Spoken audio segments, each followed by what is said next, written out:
आए हुए सभी भक्तों को जय श्रीमन नारायण, जय श्री कृष्णा, राधे राधे, जय गौरी गोपाल। कैसे हैं आप लोग? आप सब अच्छे रहें, स्वस्थ और सुखी रहें, यही भगवान से मंगल कामना है। कच्छा की पावन गंगा, वृंदावन धाम की पावन धरा और परीक्षित बन के हमारे श्री राजकुमार तायल जी और श्रीमती शिखा तायल जी, आप दोनों परीक्षित बन के कथा का रसपान कर रहे हैं। एक बार ताली बजा के श्री राजकुमार जी और श्रीमती शिखा तायल जी का स्वागत वंदन अभिनंदन करते हैं।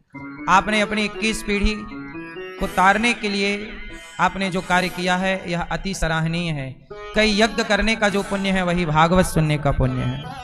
भाग्योदयन बहुजन्म समर्जितेन सत्संग मम च लभते पुरुषो यदा वै। भगवान आपको सुखी रखें। साथ ही परीक्षित बन के हमारे श्री अनिल कुमार गुप्ता जी और श्रीमती रजनी गुप्ता जी, आपने भी अपनी 21 पीढ़ियों को कृतार्थ किया है और एक पिता होने का, पुत्र होने का फर्ज पूरा किया है। भगवान आपको सुखी और स्वस्थ रखें। तालियां बजा के अनिल कुमार गुप्ता जी और रजनी गुप्ता जी का स्वागत वंदन करते हैं। स्वर्गीय श्री राम विलास तायल जी और स्वर्गीय श्री जगदीश चंद्र गुप्ता जी की स्मृति में यह कथा का आयोजन आप सब करा रहे हैं। हर पुत्र को अपने माता पिता का यह कार्य जरूर करना चाहिए। जीते जी माँ बाप को तीर्थ यात्रा करा देनी चाहिए, भागवत सुनवा देनी चाहिए।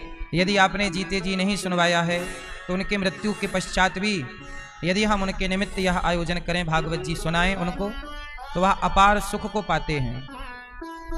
आगे आज की ही कथा में ये सब हम आपको बताएंगे। पुत्र आपके श्री अजय मेघा तायल जी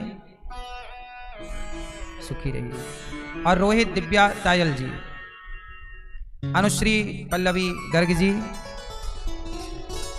और राजश्री प्रखर प्रताप सिंह जी, रितिका गुप्ता जी, समस्त तायल एवं समस्त गुप्ता परिवार, हितकारी उपभोक्ता भंडार मोदी नगर गाजियाबाद नोएडा से आप आए हैं। सबका बहुत बहुत स्वागत वंदन अभिनंदन।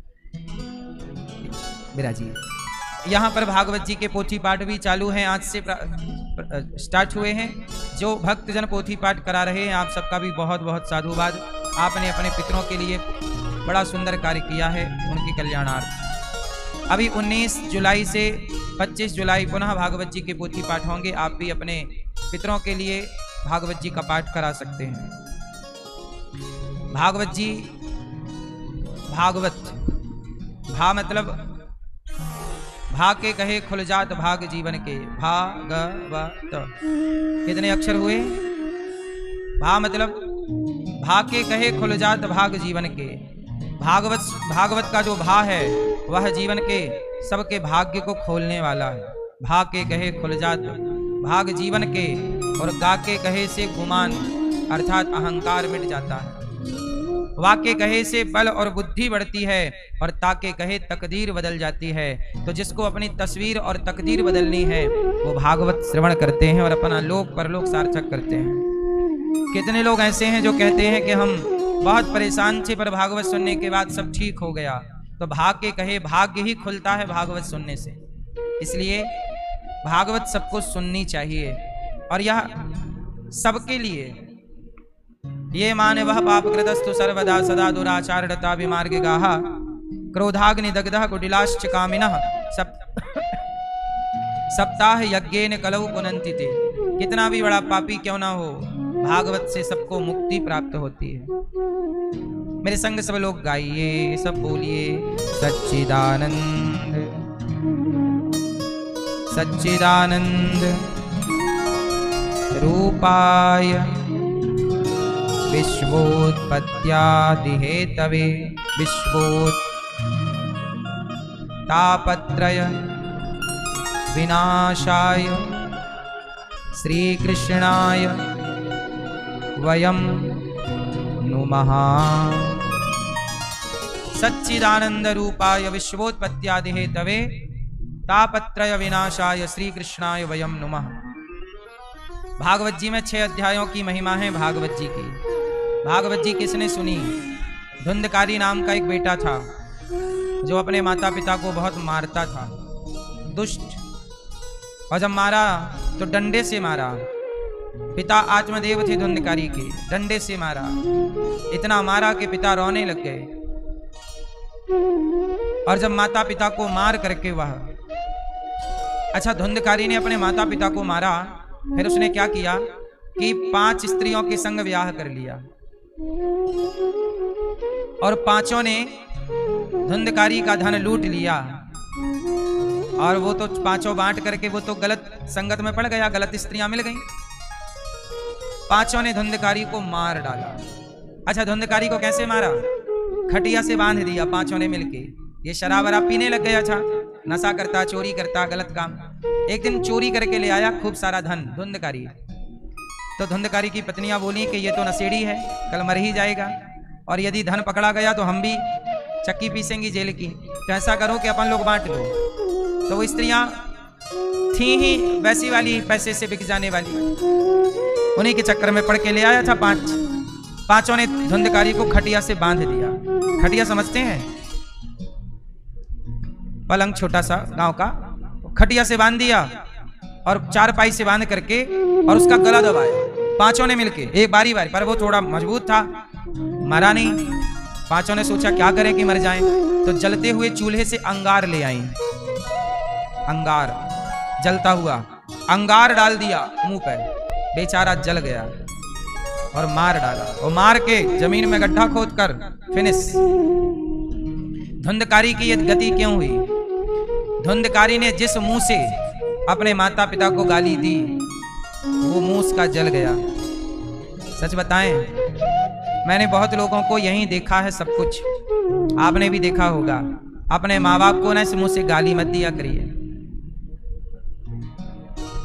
एक आदमी अपने माँ बाप को बहुत गाली देता था, उसका मुंह ही टेढ़ा हो गया। थोड़ा देर लगती है, दिया था उसने 20 साल पहले, टेढ़ा हुआ। अब ईश्वर के यहाँ देर है, अंधेर नहीं। जो जो आपने किया होगा जवानी में, गर्म खून में, वो एक समय बाद वापस आता है। धुंधकारी ने भी माँ बाप को सताया, मुंह जल गया उसका, मार डाला। इसलिए कहते हैं कि आप लोग अपने माता पिता को मत सताइएगा, माँ बाप का ख्याल रखिएगा, माँ बाप की सेवा कीजिएगा। किसी भी तरह से माँ बाप का अहित नहीं होना चाहिए। धुंधकारी जब मरा तो प्रेत बना। क्या बना? क्यों बना प्रेत? क्योंकि धुंधकारी ने माता पिता को सताया है। जो व्यक्ति इस धरती पे आके गलत काम करेगा उसे प्रेत योनि मिलेगी। ये मानव शरीर जो है ना, अच्छे कर्म करोगे तो आज मनुष्य हो, कल देवता बन जाओगे। गलत कर्म करोगे तो या तो भूत प्रेत बनोगे या राक्षस बनोगे। इसी से आप आगे जा सकते हैं, इसी से आप पीछे आ सकते हैं। रावण भी मनुष्य है, नहीं है? और राम भी मनुष्य का अवतार लेकर आए हैं। विप्रधेनु सुर संतहित लीन मनुज अवतार। राम भी मनुष्य है, रावण भी मनुष्य है, पर दोनों ने काम कैसे किए? एक ने इतने अच्छे काम किए कि मनुष्य से भगवान कहलाए राम, और एक रावण मनुष्य से गलत काम किया तो राक्षस कहलाया रावण। आप इसी शरीर को पाने के बाद या तो देवता कहलाओगे या तो दैत्य कहलाओगे। या तो कहते ना, बातन हाथी पाइए और बातन हाथी लात। राजा पहले के जमाने में किसी को इनाम में हाथी देते थे, जाओ इन्हें 2 हाथी इनाम दे दो। आपसे खुश हुआ राजा, 2 हाथी इनाम। और यदि आपने गलत काम किया तो राजा बोला इसको चौराहे पे बांध दो और हाथी के पांव के नीचे दबाओ। तो बातों से, अच्छे कार्य से हाथी भी मिल जाता है दान में, उपहार में, गिफ्ट में। और यदि गलत काम होगा तो उसी तो बातन हाथी पाइए और बातन हाथी लात। इसलिए अच्छे कर्म करने चाहिए। धुंधकारी मर के क्या बना मेरी माँ? जोर से, प्रेत। आप लोग अच्छे कर्म करिएगा, गलत कर्म कदापि ना हो, कभी ना हो, स्वप्न में भी ना हो। पुरुष तो देखो गलत काम करता है, प्रेत बन जाता है, भूत बन जाता है। स्त्रियां गलत काम करेंगी, पति को सताएंगी, सास ससुर को मारेंगी, डांटेंगी, मार डालेंगी कुछ, तो क्या बनेंगी स्त्रियां? पुरुष तो बन जाएगा माँ बाप को सता के भूत प्रेत। स्त्री यदि सताएगी अपने बूढ़े ससुर को, रोटी नहीं देगी, और सास को सताएगी और सास का गला दबा दे और मर जाए सास, तो वो स्त्री क्या बनेगी? चुड़ैल।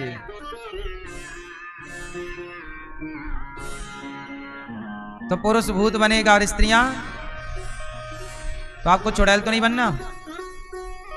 तो अपने सास ससुर की सेवा किया करो, बूढ़ों का ख्याल रखा करो, मानवता का परिचय दिया करो। धुंधकारी जब प्रेत बना तब धुंधकारी के भाई का नाम है गौकर्ण। ये गाय से प्रकट हुए हैं इसलिए इनका नाम क्या है। एक्चुअली हुआ क्या था कि धुंधकारी के जो पिता हैं आचमदेव, इनके कोई बच्चा नहीं हो रहा था।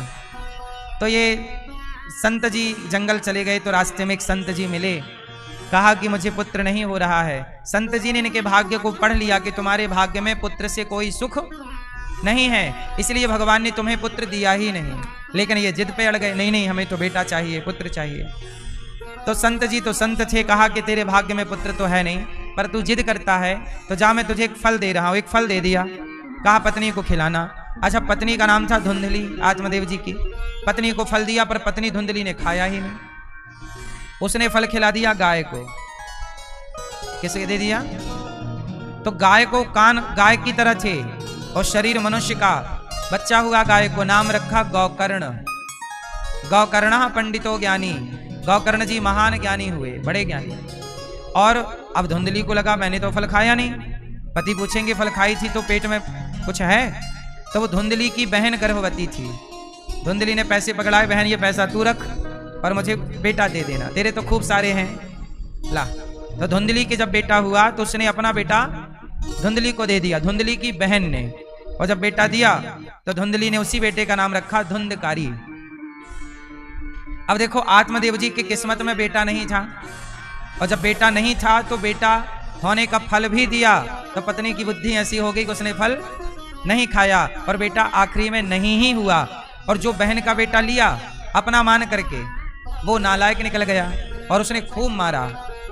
इसलिए संत जी ने समझाया था कि तुम बेटे के लफड़े में ना पड़ो, तुम्हें बेटे से सुख नहीं है, इसलिए परमात्मा ने आपको पुत्र नहीं दिया। इसलिए ईश्वर जो चीज नहीं देते उसके लिए परेशान नहीं होना चाहिए, क्योंकि वो नहीं मिलने में ही आपकी भलाई है। और यदि आप कहेंगे कि नहीं जी हमें तो चाहिए, तो फिर वो मिल जाएगा तो भी आपको कष्ट होगा। लेकिन आज के लोग ये हैं कि चलो जी मिल जाएगा उसके बाद का कष्ट उठा लेंगे, पर नहीं मिल रहा वो वाला कष्ट ज्यादा है। भगवान जो भी करते हैं ना सही करते हैं, कुछ देते हैं तो भी कृपा है, नहीं देते तो भी कृपा। पर हम इंसानों की बुद्धि में ये बात चढ़ती नहीं है जल्दी से, हम समझते नहीं हैं। अब जैसे आपका बच्चा बोला हमें मोबाइल दिला दो, आपने दिला दिया तो बोलेगा अच्छे हैं माता पिता हमारे, और नहीं दिलाओगे तो वो सबको कहेगा यार हमारे माँ बाप तो अच्छे नहीं है, मोबाइल तक तो दिला नहीं रहे हैं। लेकिन आप जानते हो कि मोबाइल से उसका भला नहीं है।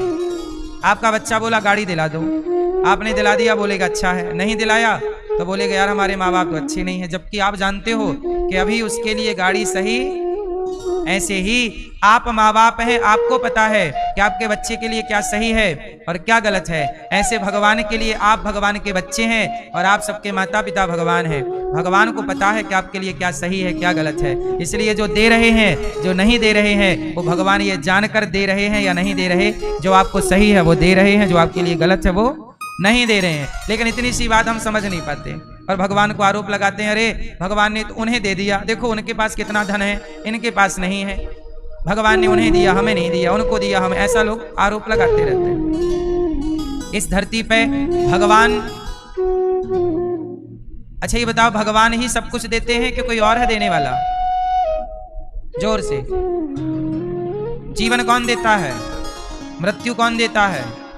बोलो भगवान। सुख कौन देता है? भगवान। और दुख कौन देता है? हानि कौन देता है? और लाभ कौन देता है? ऐसा है कि देखो जैसे जज, अभी एक बूढ़े आदमी ने 60 साल के व्यक्ति ने एक छोटी बच्ची के साथ गलत काम किया था, उसको ना जज साहब ने फांसी सुना दी, तुम्हें फांसी मिलेगी। अब मुझे आप लोग एक बात बताओ कि जज ने एक अपराधी को फांसी दी, तो बताओ इसमें क्या जज की उस आदमी से पर्सनल दुश्मनी थी? उत्तर दो। नहीं। तो फिर जज ने उसे मृत्यु दंड क्यों दिया? उसकी कोई पर्सनल दुश्मनी रही होगी? नहीं। क्यों दिया? जज ने उसे मृत्यु दंड नहीं दिया, उसके अपने गलत कामों ने गलत कर्मों ने उसे मृत्यु दंड दिया। जज ने तो केवल एक व्यवस्था के तहत अपना जजमेंट सुनाया है। ऐसे ही ईश्वर जज है। ईश्वर जोर से, जैसे जज किसी को बाइज्जत बरी कर दिया जज ने और किसी को फांसी दे दी, तो जिसको बाइज्जत बरी किया जज की उससे कोई रिश्तेदारी नहीं थी, और जिसे फांसी दी उससे कोई पर्सनल दुश्मनी नहीं। जज ने तो केवल ये देखा कि तुमने अपराध क्या किया है, उसके अकॉर्डिंग दंड मिला है। उसी तरह ईश्वर जज है, और आप लोग जैसा कर्म करते हो, अच्छा या बुरा, उस अच्छे बुरे कर्म का फैसला ईश्वर सुनाते हैं। उसी फैसले को आप सुख या दुख कहते हैं, हानि या लाभ कहते हैं, जीवन या मृत्यु कहते हैं, जबकि वो आपका ही है। जबकि वो आपका ही किया गया कर्म है। कभी का पुराना भी हो सकता है, पिछले जन्म का भी हो सकता है, 100 जन्म पुराना भी हो सकता है, लेकिन हम लोग आरोप ईश्वर पर लगा देते हैं कि आपके कारण हमें ये सब कुछ मिलना हुआ है। इसलिए भगवान किसी को दुख नहीं देते। कौन दुख देता है? व्यक्ति का अपना कर्म। सुख कौन देता है? इसलिए कहते हैं अपने कर्मों को सुधारना स्टार्ट कीजिए। पूरा खेल कर्मों का है, पूरा खेल कर्मों का। धुंधकारी प्रेत क्यों बना? क्योंकि उसके कर्मों का फल था। उसने माँ बाप को मारा, प्रताड़ित किया, जब मरा तो कुत्ते की मौत मरा, गलत दर्द से मरा, पीड़ा से मरा, जलकर मरा, और वह प्रेत बना क्योंकि वह उसके कर्मों का। ऐसे ही आप जीवन भर जो कर्म करते हैं उसका कोई तो हिसाब लेगा। आपको ऐसा लगता है कि कोई देख नहीं रहा है, यहां वाला भले ना देखे, वो ऊपर वाला तो देख ही रहा है। लाख आंख से देख रहा है तुझे देखने वाला। अच्छा एक बात बताओ, आप कितने लोग अच्छी जिंदगी जीना चाहते हैं, खुशहाल? सब चाहते हो ना? तो बस इतनी सी मेरी बात मान लो, अच्छे कर्म करना स्टार्ट कर दो। बस सिर्फ किसी का दिल मत दुखाओ, किसी को बेवजह कुछ मत कहो। पैसा दिया है तो अकड़ मत दिखाओ, किसी को नीचा मत दिखाओ, पैसे की गर्मी मत रखो। आप सही दिशा पर सही काम करो, आपका जवानी बुढ़ापा सुखमय बीतेगा, बच्चों का जीवन सुखमय चलेगा। वरना जब ईश्वर का फिर हिसाब चालू होता है, सब जब ईश्वर का हिसाब चालू हुआ तो कर्मों का दंड रावण को मिला। क्या मिला? रहा न कोकुल रोब निहारा। रावण जब मरा तो रोने वाला कोई नहीं था, कोई आंसू बहाने वाला नहीं था। मंदोदरी कह रही है, महाराज जब आप चलते थे तो धरती डोलती थी। रावण चलता तो धरती डोल, इतना बलवान था रावण, इतना देवताओं की तरफ देख लेता रावण तो देवता सिंहासन से उठ करके खड़े हो जाते। ये रावण का वर्चस्व था। रावण देवताओं की ओर देख ले तो रावण खड़े हो जाए हाथ जोड़ के, ये रावण का पावर था। ब्रह्मा जी आए वेद पढ़ाने तो रावण के द्वारपाल ने ब्रह्मा जी को रोक दिया। हे ब्रह्मा जी थोड़ा विश्राम करिए यहीं द्वार पे। ब्रह्मा जी बोले कि रावण को वेद पढ़ाना है। बोले वो अभी अभी आए हैं, जानकी जी का अपहरण करके थके हुए हैं, थोड़ा विश्राम कर रहे हैं, थोड़ा वेट कीजिए। ब्रह्मा को वेट करना पड़ता था। रावण के चौकीदार बोले बैठो। ब्रह्मा को बोल रहे हैं, किसको बोल रहे हैं? ब्रह्मा जी को बोल रहे हैं। रावण के चौकीदार बैठो, आप महाराज बाद में मिलेंगे। ब्रह्मा जी चुपचाप बैठ जाते, अपने वेद की पुस्तक लिए, ठीक है बैठ रहे। ये रावण था, इतना पावर। शंकर जी को बोले सुनो सावन का महीना आ गया है, हम कैलाश वैलाश नहीं आ पाएंगे, आप आ जाओ जरा देर के लिए लंका, अभिषेक करना है। श्रृंगी लेता, जैसे आप नहीं सावन में माटी के शंकर जी बनाते हो, माटी के शंकर जी के फिर दूध से आप अभिषेक करते हो, जल से अभिषेक करते हो। रावण बोला शंकर जी आओ। आए शंकर जी, बिठाए और श्रृंगी लेके शंकर जी के ऊपर अभिषेक करता रावण। ऐसा रावण, ऐसा रावण जो शिव जी को बुला ले, ब्रह्मा जी को भेंट कराए, देवताओं। रावण की लंका में रावण के सिंहासन के नीचे शनि महाराज पड़े रहते थे। रावण के सिंहासन के नीचे कौन था? देवता लोग हाथ जोड़े खड़े रावण के आगे। ऐसा रावण जब मरा तो कोई रोने वाला? हाँ, जब रावण का ये हाल हुआ तो तुम किस बात का घमंड पाले बैठे हो? क्या है आपके पास? कितनी दौलत कमा लिए हो? घमंड नहीं, अहंकार रावण का नहीं चला, हमारा तुम्हारा क्या चलेगा। इसलिए आम का पेड़ फलों से भरता है तो डालियां झुकती हैं, झुकता वही है जिसमें जान होती है, अकड़ खास मुर्दे की पहचान होती है। सच बताओ, रावण को किसने मारा? किसने मारा? रावण को राम ने नहीं मारा, रावण को उसके अपने कर्मों ने ही मार डाला। क्यों मैया, सही है? रावण को किसने मारा? राम जी ने तो केवल जज बन करके फैसला दिया कि तेरी मृत्यु, लेकिन रावण के कर्म यदि बुरे ना होते तो क्या रावण को राम जी मारते? क्यों मारते? ऐसे ही आपके कर्म बुरे ना होंगे तो आपको कोई क्या बिगाड़ लेगा, और आपके कर्म बुरे होंगे तो चाह करके भी फिर कोई रोक नहीं सकता। इसलिए पूरा खेल कर्मों का है। इसलिए जीवन में सुख चाहते हो, अच्छे कर्म करो। हाँ, भला की जय भला होगा, बुरा की जय बुरा होगा। भला की जय भला होगा, बुरा की जय बुरा होगा। वही लिख लिख कर क्या होगा, यही सबको चुकाना है। मैया जी झूठ मत बोलो, प्रभु के पास जाना। भला की जय भला होगा, भला की जय भला होगा। बुरा की जय बुरा होगा, बुरा की जय बुरा होगा। भला करो भला, बुरा करो, यही सबको चुकाना है, यही सबको चुकाना है, यही सबको चुकाना है, यही सबको चुकाना है। यही होगा हिसाब। रावण का हिसाब यही हुआ कि नहीं? धुंधकारी मरा, हिसाब यही प्रेत बना।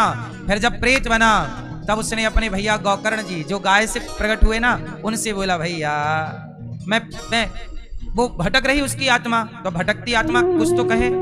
तो धुंधकारी ने अपने भैया से, कभी वो इंद्र बन जाए, कभी वो देवता बन जाए, कभी भैंसा बन जाए। तो ये बड़े भक्त थे गौकर्ण जी। गौकर्ण जी बोले कि कोई सताया हुआ जीव है, तो हाथ में जल लेके मंत्र पढ़ के डाला, कौन हो तुम? तो धुंधकारी बोला, अहम भ्राता त्वदीयोस्मि धुंधकारी नामतः। मैं आपका भैया धुंधकारी। गौकर्ण जी बोले कि तुम मेरे भाई धुंधकारी? अरे मैंने तो तुम्हारे नाम का गया में श्राद्ध भी कर दिया है ना। गया श्राद्ध सते नापी मुक्तिर में ना भविष्यति। धुंधकारी बोला कि ना भैया, मेरा गया श्राद्ध करने से मोक्ष ना होगा। क्यों नहीं होगा? आप 100 बार मेरा गया में श्राद्ध कर दीजिए, फिर भी मेरा मोक्ष नहीं होगा। मैं बड़ा वाला पापी हूं ना। मैंने माँ बाप को सता के बहुत कष्ट दिया है, अपने बाप को मारा है, इसलिए मैं प्रेत बना हूं। मुझे इस प्रेत योनि से निकालो।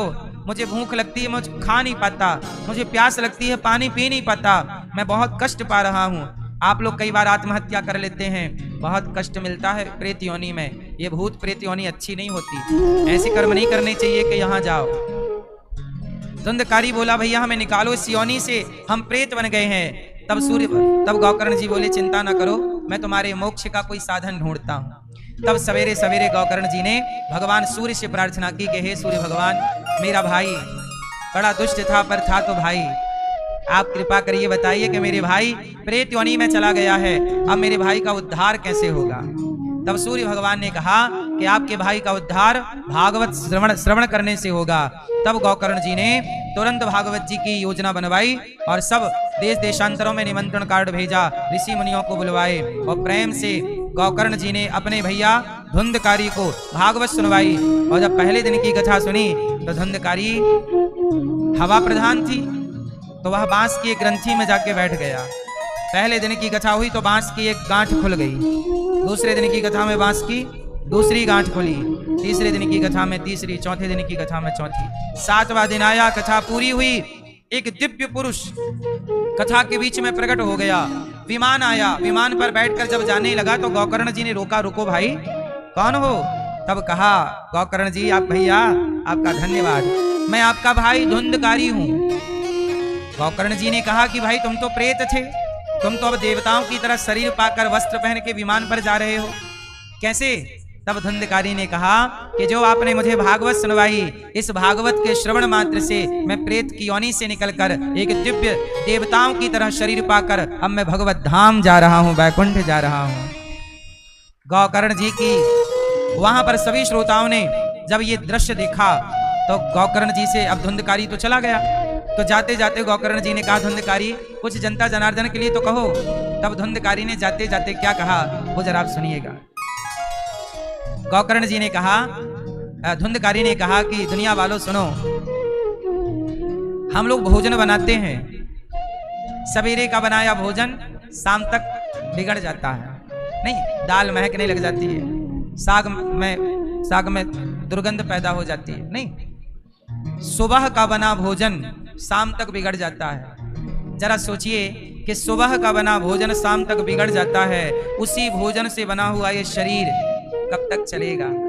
आपका शरीर, दास अनिरुद्ध का शरीर कब तक चलेगा? शरीर कब तक साथ देगा?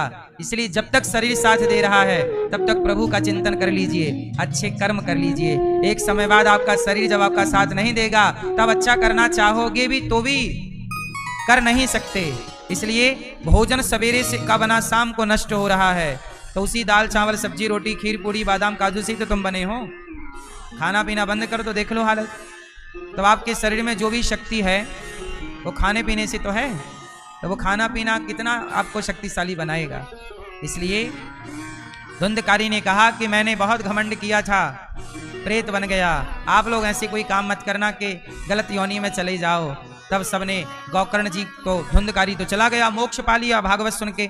इसलिए आप लोग भागवत सुना करो, इसलिए जीते जी भागवत सुनना चाहिए। और यदि कोई आपके दादा परदादा मृत्यु को प्राप्त हो चुके हो, माता पिता, उनके निमित्त भी जब आप भागवत सुनते हैं तो वह भी वैसे ही मुक्त हो जाते हैं जैसे धुंधकारी प्रेत योनि से मुक्त होकर भगवत धाम चले। फिर गौकर्ण जी से सब लोगों ने कहा कि हमें भी भागवत सुनवाइए, क्योंकि धुंधकारी ने तो मोक्ष पा लिया, हमारा क्यों नहीं हुआ? कहा जितनी तन्मयता से धुंधकारी ने सुना, आपने नहीं सुना।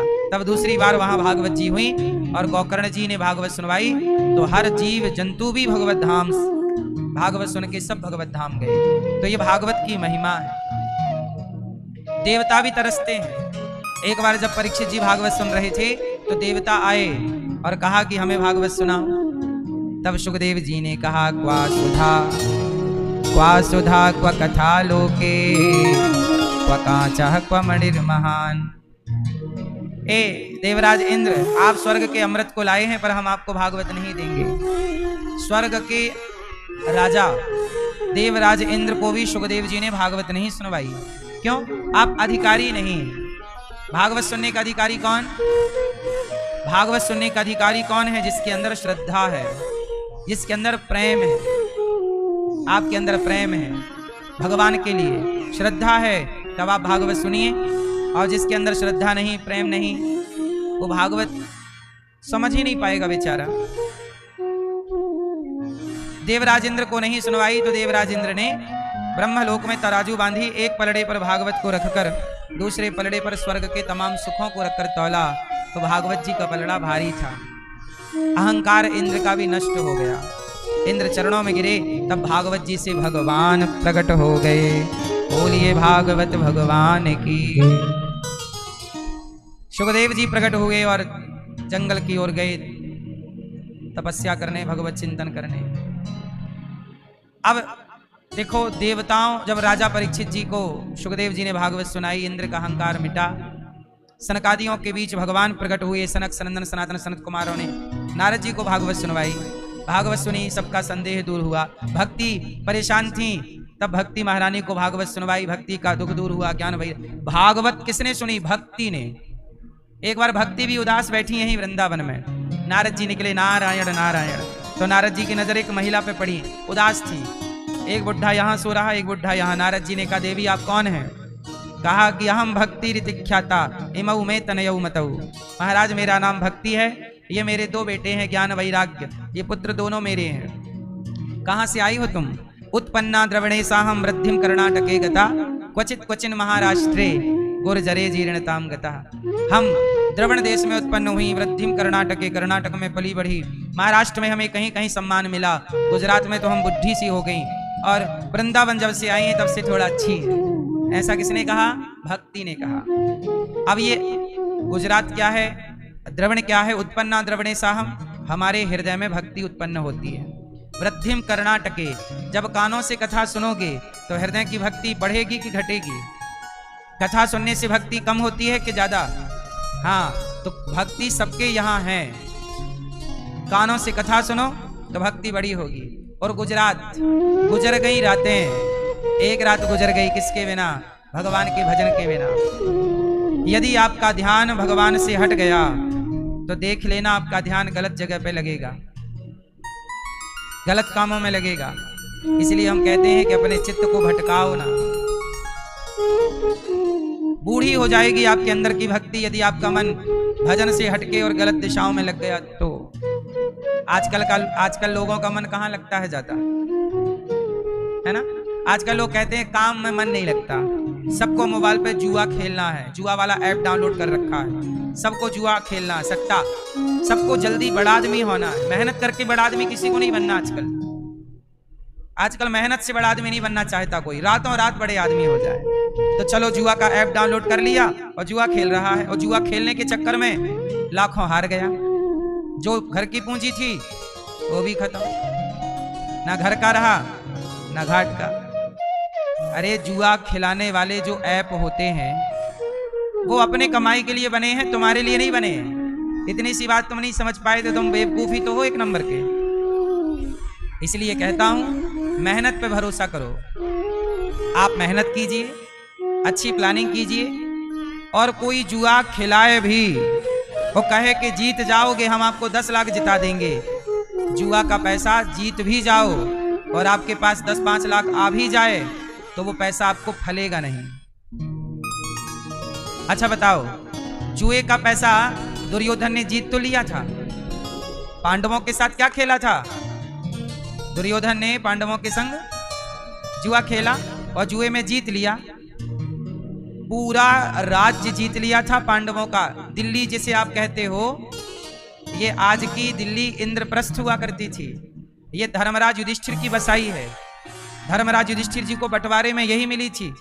और जब यहाँ का सुख संपन्नता दुर्योधन ने देखा, उसके तोते उड़ गए और उसने जुआ का ऐलान किया और जुआ खेलने के निमंत्रण दिया।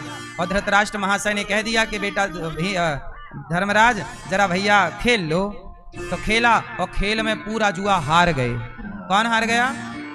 धर्मराज युधिष्ठिर जी हार गए। और पूरा धन, पूरी सेना, पूरा धन, पूरा खजाना, पूरा बाण धनुष, जो भी उनके अस्त्रालय शस्त्रालय थे, सारा कुछ जीत गया। कौन? दुर्योधन जीत गया। दुर्योधन जुए में सब जीत गया, लेकिन जीता हुआ 15 साल भी नहीं चला, सर्वनाश हो गया। तुम जुए से धन जीत भी लो तो वह धन तुम्हें फलीभूत ना होगा। इसलिए कहता हूं फलीभूत आपकी मेहनत है। मेहनत करो, अच्छी प्लानिंग करो, सही तरीके से पैसे कमाओ, वो पैसा फलीभूत है।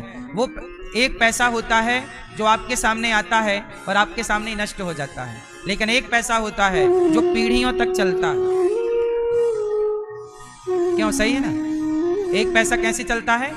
पीढ़ियों तक। कि दादाजी के पास भी पैसा था, वो सही रास्ते पर चले तो दादा का पैसा आपके पिताजी पे आया, और फिर पिताजी सही रास्ते पर चले तो आज आपके दादाजी भी अमीर थे, आप भी अमीर हो। आपकी संतान सही रास्ते से कमाओगी तो वो कई पीढ़ी तक टिकेगा, क्योंकि आपके दादा परदादाओं का वो ईमानदारी का पैसा, उन्होंने बेईमानी नहीं, और बेईमानी की होगी तो आने वाली दूसरी पीढ़ी सड़क में आ जाएगी, देख लेना। जिन्होंने बेईमानी से कमाया है उनके आने वाली पीढ़ी सड़क पे आएगी, देख लेना। तुम कितने भी अमीर रहे हो, लोग नहीं कहते अरे हमारे बाप दादे तो बहुत अमीर थे, लेकिन अब तुम्हारी हालत क्या है? खाने को रोटी नहीं है ठीक से, क्योंकि तुम्हारे बाप दादों ने गलत किया। ईमानदारी से कमाते तो वो पैसा पीढ़ी दर चलता। इसलिए कहता हूं पैसा गलत तरीके से कमाया तो था, तुम्हें समझ में क्यों नहीं आता? दुर्योधन इसका उदाहरण है। दुर्योधन ने जुआ खेल की तो जीत लिया, कहां टिका? तुम भी उसी जुआ में पड़ गए। इसलिए जुआ ना खेला करो। दादाजी क्या चालू हो गई? सुनो, क्या क्या नहीं खेलोगे? आप लोग खेलते हैं जुआ हुआ? आप भैया जुआ नहीं खेलना, आप खेलते हो मोबाइल वाला? कभी मत खेलना। हमें चाहिए ही नहीं फोकट का पैसा। आप अपने बच्चों को ऐसा बनाओ जैसे ये दास अनिरुद्ध को अभी मेरे से कोई कहे कि तुम जुआ खेल लो, 1 करोड़ बिल्कुल तय है, जीत जाओगे। यदि मुझे पता भी लग जाए कि मैं जुआ खेलूंगा और 1 करोड़ जीत जाऊंगा, मैं तो भी जुआ नहीं खेलूंगा। मुझे वो चाहिए नहीं ना करोड़। मुझे पता है कि वो मुझे फलीभूत नहीं होगा। जुआ में कलयुग का वास होता है। जैसे आप लोग क्या कहते हैं कई बार, साग सब्जी धो करके खाओ, क्योंकि साग सब्जी में बैक्टीरिया हो सकता है। नहीं धोओगे गर्म पानी में तो बैक्टीरिया फंगस आपके पेट में। ऐसे ही बेईमानी के धन में कलयुग होता है। यदि बेईमानी का धन आ भी गया तो धन के माध्यम से कलयुग मेरी खोपड़ी में चढ़ जाएगा, और 1 करोड़ आएगा तो सब कुछ लेके चला जाएगा, नाश कर देगा। इसलिए बेईमानी, तुम सड़क में जा रहे थे, उस सड़क में तभी रास्ते में तुम्हें कोई बैग मिल गया। अब तुमने बैग खोला तो उसमें पैसे ही पैसे थे। आपको क्या लगा, यार इतना सारा पैसा, चलो कितना भी पैसा तुम्हें सड़क में मिल जाए, कभी देखो भी मत उसकी तरफ। सीता कौन है? साक्षात लक्ष्मी। और किसकी लक्ष्मी है? राम की। सीता जी कौन है? साक्षात, जोर से, लक्ष्मी। और किसकी लक्ष्मी है? नारायण की। और नारायण कौन है? राम। साक्षात लक्ष्मी है। नारायण की लक्ष्मी उठा लिया रावण ने। जब आप दूसरे का धन उठा लोगे, दूसरे का धन हड़प लोगे, सर्वनाश हो जाएगा कि नहीं? देख लो रावण का हाल। इसलिए मेहनत करो, पैसे कमाओ। लक्ष्मी के तुम, अच्छा रावण ने क्या गलती की? लक्ष्मी से क्या कहता है? सीता जी से, एक बार बिलो किमम ओरा, ए सीता मुझे अपना पति क्यों नहीं बना लेती? मंदोदरी तेरी दासी हो जाएगी। अच्छा एक बात बताओ, आप लोग लक्ष्मी पति हो कि लक्ष्मी पुत्र हो? आप लोग क्या हो? जोर से, जोर से। आप कभी लक्ष्मी पति मत बनिएगा।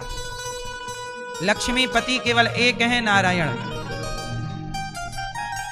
लक्ष्मी के पति, भाई लक्ष्मी पति मतलब लक्ष्मी के, भाई लक्ष्मी के पति कौन है? केवल नारायण। और रावण भी क्या बनना चाहता है? लक्ष्मी पति। अरे रावण, तू लक्ष्मी पुत्र तो हो सकता था, तू चरणों में गिर जाता सीता जी के, तो तू पुत्र हो सकता था। हनुमान जी गए लंका और जानकी मां के चरणों में गिरे, तो जानकी जी ने वरदान दिया किसको? हनुमान जी को। हनुमान जा बेटा, अजर अमर गुण निधि सुत हूँ, करहूं बहुत रघुनायक छाहूं। जा बेटा, हनुमान जी अमर है ना, चारों युग प्रताप तुम्हारा है प्रसिद्ध। हनुमान जी को अमरता का वरदान किसने दिया? सीता जी ने। और कहां दिया? लंका में दिया। ये वो माता है, लक्ष्मी है। ये हाथ धर दें तो तुम अमर हो जाओगे। ए रावण, तू बेटा क्यों नहीं बन जाता? तू पुत्र बन जाना, तू पति बनना चाहता है। अरे लक्ष्मी नारायण की है, और नारायण हम सबके पिता हैं।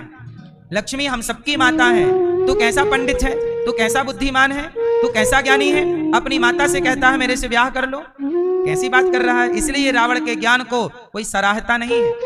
इतना बड़ा ज्ञानी है रावण, लेकिन वो क्या चाहता है? अपनी माँ से कहता है कि जरा हमारी तरफ देखो, हम भी बहुत सुंदर हैं। ये ऐसी बातें कोई अपनी माँ से करता है? कहां तेरी बुद्धि मारी गई? चरण पकड़ लेता तू सीता जी के तो तेरा भला हो जाता, तेरा नाश होने से रुक जाता। यही बातें तो समझने की हैं कि जब खोपड़ी पर कलयुग बैठता है, विनाश काले विपरीत बुद्धि, तब आप आदमी उल्टा सुल्टा बोलने लग जाता है, गलत करने लग जाता है। इसलिए कहता हूं, किसी की लक्ष्मी मत हड़पिएगा। लक्ष्मी नारायण की है और नारायण की ही रहेंगी। वो लक्ष्मी मेरी माँ हो, लक्ष्मी जी मेरे घर आएंगी पर माँ के रूप में आएंगी। वो मुझे अपने पुत्र, जैसे माँ बेटे के घर जाती है ऐसे आएंगी। अब आप कहो नहीं मैं तो लक्ष्मी पति हूं, तो लात मारेंगी रावण जैसे। सोने की लंका थी। फिर इसलिए क्या बनोगे आप लक्ष्मी पुत्र बनो, आप लक्ष्मी पुत्री बनो। इसलिए हम लोग कहते हैं लक्ष्मी हमारी माता है। ओम जय लक्ष्मी माता, तो वो हमारी क्या है? और नारायण हमारे, और वही राम है। सीता जी साक्षात लक्ष्मी है। इतनी सी बात रावण के नहीं समझ आई। इसलिए कहते हैं रावण को घमंड था अपने बल का, अपनी विद्या का, इसलिए उसे समझ में कुछ इसलिए नहीं आया क्योंकि घमंड का पर्दा पड़ा था। आप लोग अपनी आंखों में घमंड का पर्दा मत डाल लीजिएगा। आप लोग अपने जीवन को सुखमय बनाइएगा और लक्ष्मी पुत्र बनिएगा। तो लक्ष्मी रास्ते में पड़ी हो, सोना पड़ा हो मत देख। इसलिए कहता हूं ईमानदारी से। कलयुग का वास कहां होता है? 4 जगह। जुआ में कलयुग का वास, द्यूतम पानम, शराब में कलयुग का वास। शराब के द्वारा कलयुग आ सकता है, जुआ के द्वारा। इसलिए समझदार वही है जो जुआ से दूर रहे, शराब से दूर रहे। द्यूतम पानम। आप लोग शराब तो नहीं पीते है ना? जुआ नहीं खेलते? शराब पीते हो?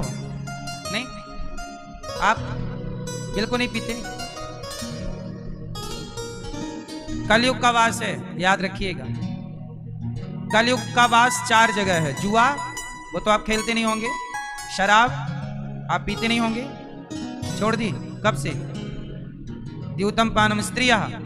कलयुग का वास जुआ में, शराब में और पराई स्त्री में भी कलयुग होता है। पर नारी। आजकल के लोग क्या करते हैं? पैसा है, क्लबों में जाएंगे और वहां जाके पराई स्त्री के संग नाचेंगे। पराई स्त्री का संग कलयुग का संग है। इसलिए पराई स्त्री से बचिएगा, पर नारी से बचिएगा। पर नारी के चक्कर में रावण पड़ा, सर्वनाश हो गया। तो कलयुग का वास कहाँ है? जुआ, शराब, पराई स्त्री और पराये पुरुष। स्त्रियों को भी पराये पुरुष के चक्कर में नहीं पड़ना। सूप नखा पड़ी थी तो नाक कट गई, आप ना कटवा लीजिए अपनी। तो जुआ, शराब, स्त्री और मांस। क्या है? आप मांस खाते हैं? मांस। जीव हत्या मत करिए। और 5वां भी स्थान है कलयुग का, बेईमानी से कमाया हुआ जो धन है। धन 2 तरह का होता है, एक ईमानदारी मेहनत का और एक बेईमानी भ्रष्टाचार का। जो गलत तरीके से कमाया धन है उसमें कलयुग बैठता है, कलयुग का वास होता है। इसलिए मेहनत करके कमाइएगा, ईमानदारी से कमाइएगा, पीढ़ी दर पीढ़ी चलता रहेगा। गलत रास्ते से कमाओगे खत्म हो जाएगा।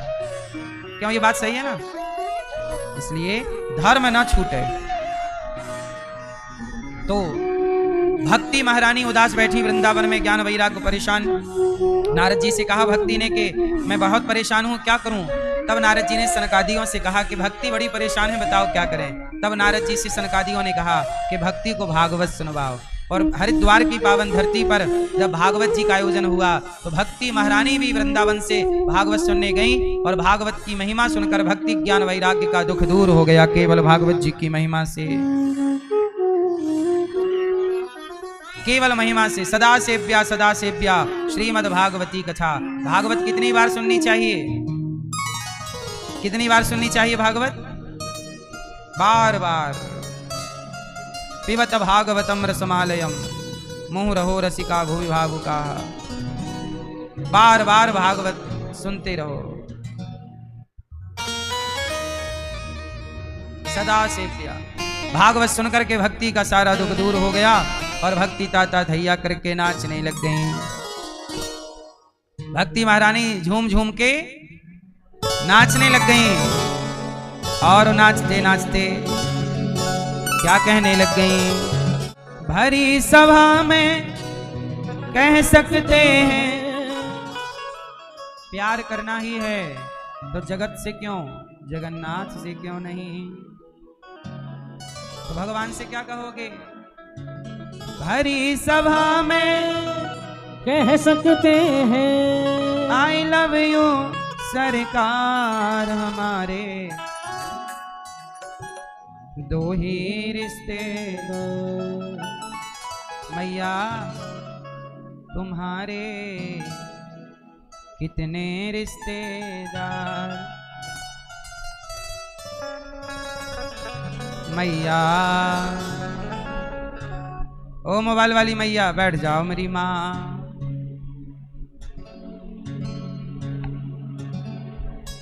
अब भगवान बड़े प्रेम से सनकादियों को भागवत सुनाए। सनकादियों ने भक्ति ज्ञान वैराग्य को, दुख दूर हुआ भक्ति का। भागवत सुनते ही सनकादि प्रकट हुए, सब अपने अपने धाम को चले गए। तो भागवत भक्ति सुनती, धुंधकारी सुनते, सबका उद्धार भागवत से। जन्माद्यस्य यतोऽन्वयादितरतस् चार्थे स्वभिज्ञः स्वराट् तेने ब्रह्म हृदय आदि कवये मुह्यन्ति यत्सूरयः तेजो वारि मृदां यथा विनिमयो यत्र त्रिसर्गो मृषा धाम्ना स्वेन सदा निरस्तकुहकं सत्यं परं धीमहि। सत्यं परं धीमहि। जन्म आदि यस्य जन्माद्यस्य, जिस परमात्मा के द्वारा सृष्टि उत्पन्न हुई, पालन हुआ, ऐसे भगवान को हम प्रणाम करते हैं। स्वानैव राजतीति स्वराट, परमात्मा को किसी से प्रकाश लेने की जरूरत नहीं। जो चार थे स्वभिज्ञः स्वराट, जो सब कुछ जानते हैं, ऐसे भगवान का हम ध्यान सत्य स्वरूप जानकर, सत्यम परम धीमहि। अच्छा बताइए, सत्य क्या है? लोग कहते हैं ना सत्य बताना, सच बताओ। हाँ बताओ सच क्या है? सत्य किसे कहते हैं भैया बताओ, सत्य किसे कहते हैं? मन को अच्छी तो दारू भी लगती है, नहीं? मन को अच्छी ना लगती तब ना लोग पीते हैं दारू। तो जो अच्छा लगे वो सत्य है। ये तो कहीं से कहीं परिभाषा में मैच नहीं है। सत्य किसे कहते हैं? सत्य क्या है? सत्य किसे कहते हैं? हाँ, ईश्वर सत्य है, सत्य ही शिव है, शिव ही सुंदर है। सत्यम शिवम सुंदरम, ओ सत्यम शिवम सुंदरम। ईश्वर सत्य है। सत्य क्या है? भगवान। सत्य किसे कहते हैं? भगवान को सत्य कहते हैं। क्या है सत्य? सत्य कौन है? भगवान सत्य है। इसलिए जब भगवान सत्य हैं तो फिर इसलिए ना आखिरी में बोला जाता है कि राम नाम सत्य है। राम भगवान है, मतलब भगवान ही सत्य है। ये बात मुर्दे को सुनवाई जाती है, जबकि समझने के लिए हमें और आपके लिए जरूरी है कि भगवान ही सत्य है। अच्छा ये बताओ, जब भगवान सत्य है तो संसार कैसा है? संसार सच्चा है कि झूठा है? क्या है? संसार स्वप्न की तरह है। संसार क्या है? उमा कहाँ हूं मैं अनुभव अपना, सत हरि भजन पर जगत सब सपना। अच्छा संसार सपना है। राजा जनक जी का नाम सुना आपने? सुनो, राजा जनक जी की एक कथा है, सुनो। फिर आप लोग बताना कि सत्य क्या है। ठीक है, एक कहानी सुनाता हूं, फिर आपसे पूछूंगा कि सत्य क्या है, फिर आंसर दीजिएगा, उत्तर दीजिएगा। सुन रहे हैं सब लोग? सुनो। एक बार क्या हुआ, राजा जनक गर्मियों का टाइम था, सो रहे थे, खुले में सो रहे थे। बड़े बड़े महल तो थे, तो महल के छत पर जनक जी सो रहे थे। ठंडी ठंडी हवा थी, आनंद ले रहे थे, गहरी नींद में थे कि तभी क्या हुआ, किसी दूसरे राज्य के राजा ने आक्रमण कर दिया। और इस तरह से आक्रमण किया कि किसी को पता ही नहीं लगा, बंदी बना दिया सबको। और राजा जनक की पत्नी, खजाना, सेना सब पर कब्जा, सबको बंदी बना के। और राजा जनक सो रहे थे कि तभी दुश्मन राजा जनक के पास पहुंचा और गर्दन में तलवार रख दी। अब राजा जनक जैसे ही आंख खोले तो गर्दन पे तलवार। राजा जनक से कहा तुरंत खड़े हो जाओ। राजा जनक खड़े हुए, अभी या तुम कहो तो हम तुम्हें मार डालें। यदि बचना चाहते हो तो इस राज्य को छोड़कर यहां से चले जाओ। और सुनो, साथ में कुछ नहीं, ये कपड़े वपड़े जो पहने हो ठीक ठाक वाले उतार दो, एक लपेट लो बस, कुछ नहीं, चलो यहां से। राजा बोले कि भाई आप, जनक जी बोले आप कौन हैं? हमारी पत्नियां कहां गई? बोले आपकी पत्नी सब बंदी पड़ी हैं। अरे हमारी पत्नी तो छोड़ दो। अच्छा ठीक है, तुम्हारी पत्नी छोड़ देंगे, तुम दोनों जाओ, पर शर्त है कि तुम दोनों अलग अलग दिशा में जाओगे, एक साथ नहीं जा सकते। पत्नी अलग जाएगी, तुम अलग, चलो। अब राजा जनक को निकाल दिया, कब्जा कर लिया दूसरे ने उनके राज्य पर और नगर से बाहर कर दिया। अब राजा जनक सवेरे से निकले, चलते चलते चलते दोपहर हो गई, बड़ी भूख लगी। राजा जनक वो जनक हैं जिनके पास कभी किसी चीज की कोई कमी नहीं। अब इनको भूख लगी तो एक गांव में पहुंचे, बहुत भूख लगी है। अब ये राजा थे, कभी भीख तो मांगी नहीं कि किसी के द्वार जाके भिक्षा मांग लें कि भैया बड़ी भूख लगी, कभी नहीं मांगा। तो क्या हुआ कि वहां ना भंडारा चल रहा था, भंडारा। तो ये गए तो लाने में लग गए कि चलो यहां मिल जाए। देखो राजा जनक कल तक राजा थे, आज भूख लगी है तो लाइन में खड़े हैं जहां भोजन बट रहा है, पीछे पीछे गए। और जैसे ही इनका नंबर आया तो भोजन बांटने वाले बोले तेरा भाई पात्र कहाँ है, बर्तन? अरे बोले बर्तन तो नहीं है, उनके पास कुछ नहीं था। बोले हाथ पे दे दो। अरे हाथ पे कैसे दे दें, पूरा गर्म है, अभी गिरा दोगे, जाओ पात्र लेके आओ। राजा जनक को बोले जा बर्तन लेके आओ। अब बर्तन लेने कहाँ जाएं, अब बर्तन कहाँ मिले? तो पास में ही कोई कुम्हार घड़े की दुकान लगाई था, उसके पात्र थे, बड़े बड़े दिया पात्र था।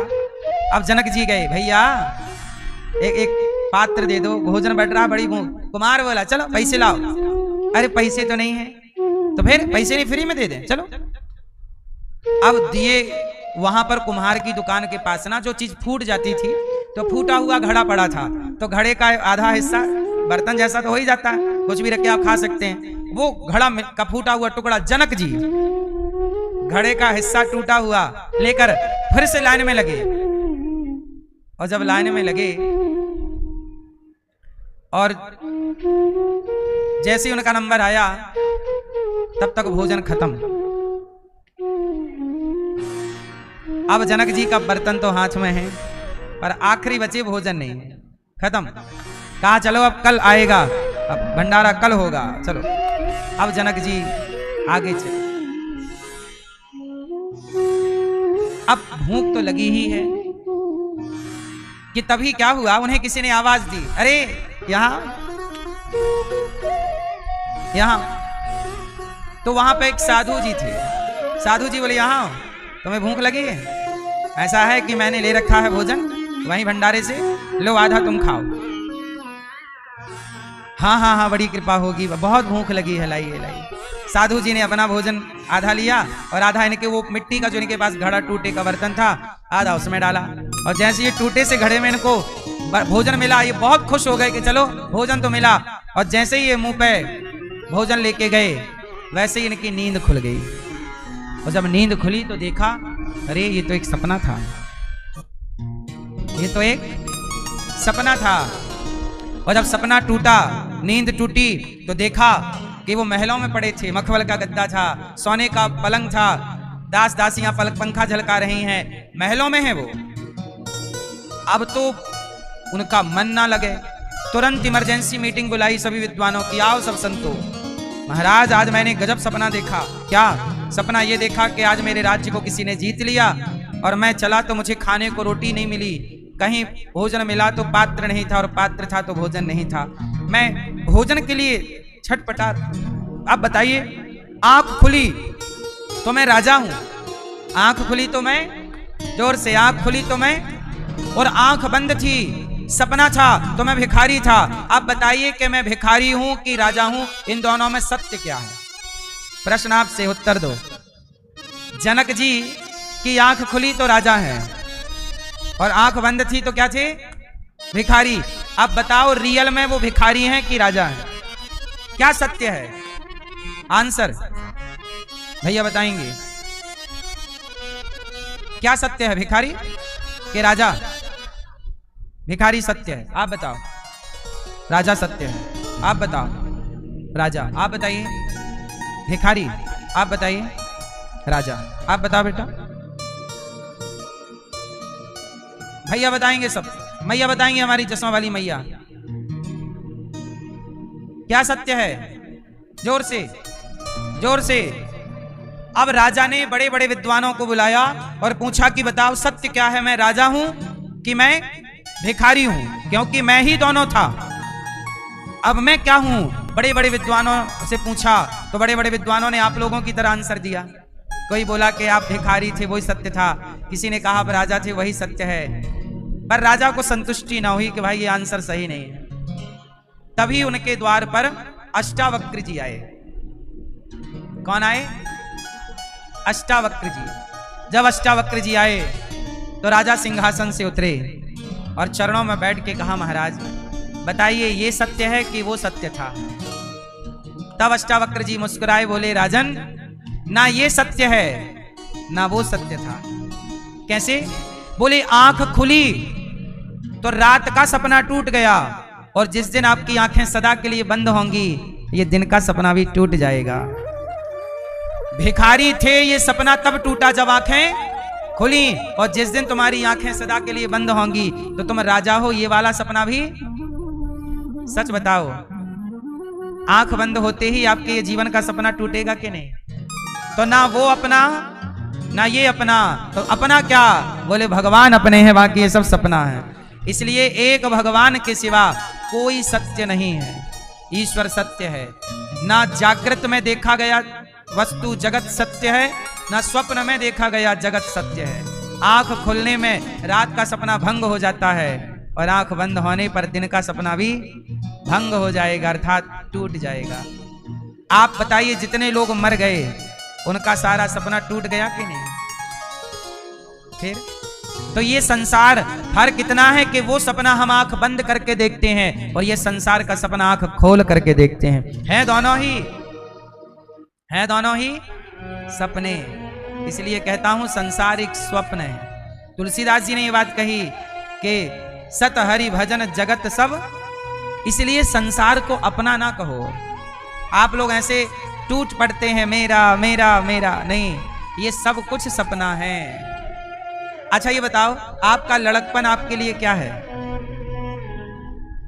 आपका लड़कपन, जब आप अपने लड़कपन को अब याद करते हैं, मैं भी कभी कंचे खेलता था, गिल्ली डंडे खेलता था, मैं भी तालाब में नहाता था, है ना, मैं भी अमरूद चुरा चुरा के, आम चुरा चुरा के खाता था। वो आज जब सोचते हो तो आज सोचने पर वो सपने के जैसा लगता है। सच बताएं, आपका लड़कपन सपने जैसा चला गया, आपकी जवानी सपने जैसी। अब आप जवानी के बारे में सोचते हो तो ऐसा लगता है कि वो एक सपना है। आपका बुढ़ापा भी एक दिन सपना जैसा हो जाएगा। इसलिए संसार अपना नहीं है, संसार एक सपना है, और इस सपने को लोग अपना मान बैठे हैं। इसलिए कहता हूं, उठ जाग मुसाफिर भोर भई, अब रैन कहां तू सोबत है, जो सोबत है वो खोबत है, जो जागत है वो, ये सब सपना है। ये मेरा बेटा है, मेरी बेटी है, मेरा परिवार है, मेरा दौलत है। क्या मेरी दौलत है? आंख बंद होते ही कुछ ना रह जाएगी तुम्हारी दौलत, सपना है बस। इसलिए कहता हूं, मीराबाई ने क्या कहा, मेरे तो गिरधर गोपाल दूसरो ना कोई, भगवान के सिवा मेरा कोई नहीं। इसलिए सत्यम परम धीमहि, परम सत्य कोई है तो भगवान ही परम सत्य है। इसलिए तो लोग कहते हैं आखिरी में कि राम नाम वही सत्य है। क्यों कहते हैं? ताकि दुनिया को बताएं कि भगवान ही सत्य है, बाकी तो सब सपना है। पर इतनी सी बात लोग समझते नहीं हैं, और सुना भी किसे रहे हैं? मुर्दे को, जो सुन ही नहीं सकता, और जो सुन सकता है वो सुन रहा है, वो बोल रहा है, पर समझ नहीं रहा है। सही है? सारी जिंदगी में आदमी नहीं समझता, संसार को ही अपना मान के बैठ जाता है। इसलिए भगवान को अपना मानिए, भगवान को अपना कहिए। मैं बार बार कहता हूं, हम सब यहाँ के नहीं हैं, हम सब वहां के हैं। यहाँ तो कुछ काम के लिए आप आए हैं, कुछ काम के लिए दास आया है, कुछ काम के लिए आप आए हैं। काम पूरा होती चलो, काम पूरा होती फिर आप कहेंगे अच्छा तो हम चलते हैं।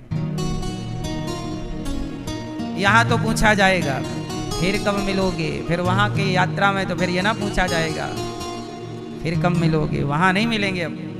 अब के बिछड़े कब मिले, दूर पड़े हैं। कहते पत्ता गिरा, पीपल का पत्ता या कोई भी पत्ता ले लो आप, पत्ता पेड़ से चिपका है ना, पत्ता गिरा है डाल से।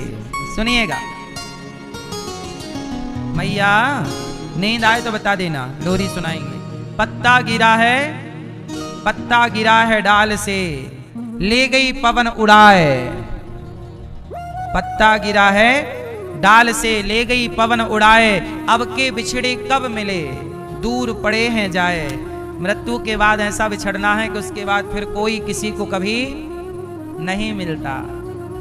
जैसे पानी की एक बूंद आप समुद्र में डाल दीजिए, तो पानी की एक बूंद समुद्र में डालते ही समुद्र में ऐसी गुम हो जाएगी कि फिर वो बूंद आपको वापस जो मिलेगी वो दूसरी होगी,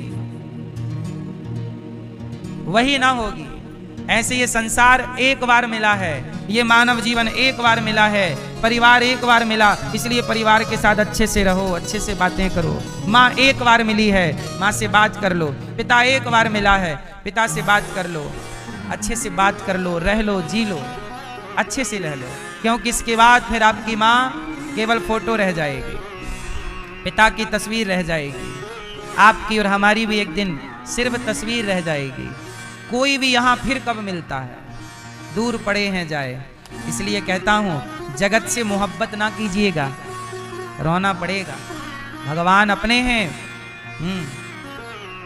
यहाँ से जाने वाला कहाँ चला जाता है, कहाँ समा जाता है, ये चाबी केवल भगवान के पास है।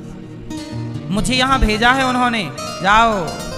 हाँ, रचा है सृष्टि को जिस प्रभु ने, वही ये सृष्टि चला रहे हैं। इसी धरा से शरीर पाए, इसी धरा में फिर ये समाए। है सत्य नियम यही धरा का, है सत्य नियम यही धरा का। एक आ रहे हैं, एक जा रहे हैं। बच्चा पैदा हुआ तो दादाजी चले गए, एक आया। रचा है सृष्टि को जिस प्रभु ने, वही ये सृष्टि चला रहे हैं। इसलिए जीवन में अज्ञान भरा जीवन ना जिया करो आप लोग। जगत एक सपना है, सत्यम परम धीमहि। ऐसे सत्य स्वरूप परमात्मा को हम नमस्कार करते हैं जो परम सत्य है। तो राजा जनक से अष्टावक्र जी ने क्या कहा, ना ये सत्य है ना। अच्छा आप लोग बताइए, आप लोगों ने भी तो आंसर दिया था कि राजा सत्य है, भिखारी सत्य है। अष्टावक्र जी के आंसर से कितने लोग सहमत हैं कि ना ये सत्य ना वो? सही है ना, सपना सत्य है ना जागृत सत्य है। ठीक है, जागृत, स्वप्न और सुसुप्ति तीन अवस्थाएं होती हैं। एक सुसुप्ति अवस्था भी होती है, जैसे आप कहते हैं बहुत गहरी नींद आई। एक जागृत अवस्था, जैसे आप जाग रहे हैं। एक स्वप्न अवस्था है, जब अपन सोते हैं और सपने में चले जाते हैं, तो जागृत ये है। और स्वप्न वो है जब आप सपना। और एक होती है सुसुप्ति। सुसुप्ति क्या होती है? जहां आप कहते हैं अरे रात को सोए, सीधा सवेरे आंख खोली, कब सवेरा हो गया पता नहीं, मतलब कोई सपना नहीं आया। गहरी ऐसे लगा कि अभी सोए थे, अभी सवेरा हो गया, इतनी देर में रात निकल गई, इतनी देर में। गहरी नहीं, कुछ नहीं था मस्तिष्क में।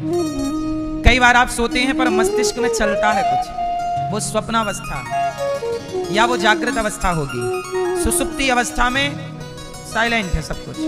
तीन अवस्थाएं, तो तीनों में सत्य क्या है? तीनों सत्य नहीं। अच्छा, जो सुसुप्ति अवस्था है उसमें तो आप मुर्दा हो जाते हैं ना। जब आप सोए गहरे तो आप क्या हैं? मुर्दा है। उस समय कोई आए और आपकी एक झटके से गर्दन काट दे, आपको पता ही नहीं चलेगा कब क्या हो गया। वो एकदम मुर्दा है। सोने में सब लोग मुर्दे ही तो हो जाते हैं, बस इसलिए कहता हूं कि संसार से ज्यादा लिपटे ना रहो, जकड़े ना रहो, थोड़ा भगवान के चरणों से लिपट जाओ, थोड़ा भगवान से लिपट जाओ, क्योंकि आप वहां के हो, यहाँ के नहीं। आपका असली मुकाम यहाँ, आप कह जरूर रहे हैं। अभी आपसे पूछा जाए कहाँ से हो, ए मैया, ओ गुलाबी मैया, कहाँ से हो आप? हैं? दिल्ली। आप कहाँ से हो? दिल्ली से। आप कहाँ से हो बेटा? गाजिया। मैया पीली मैया, आप कहाँ से हो? देखो ये बताए ना, दिल्ली बंबई। क्या बता रही हैं कि दिल्ली बंबई से हम हैं? नहीं सुन रही हैं, यहां वहां ध्यान है।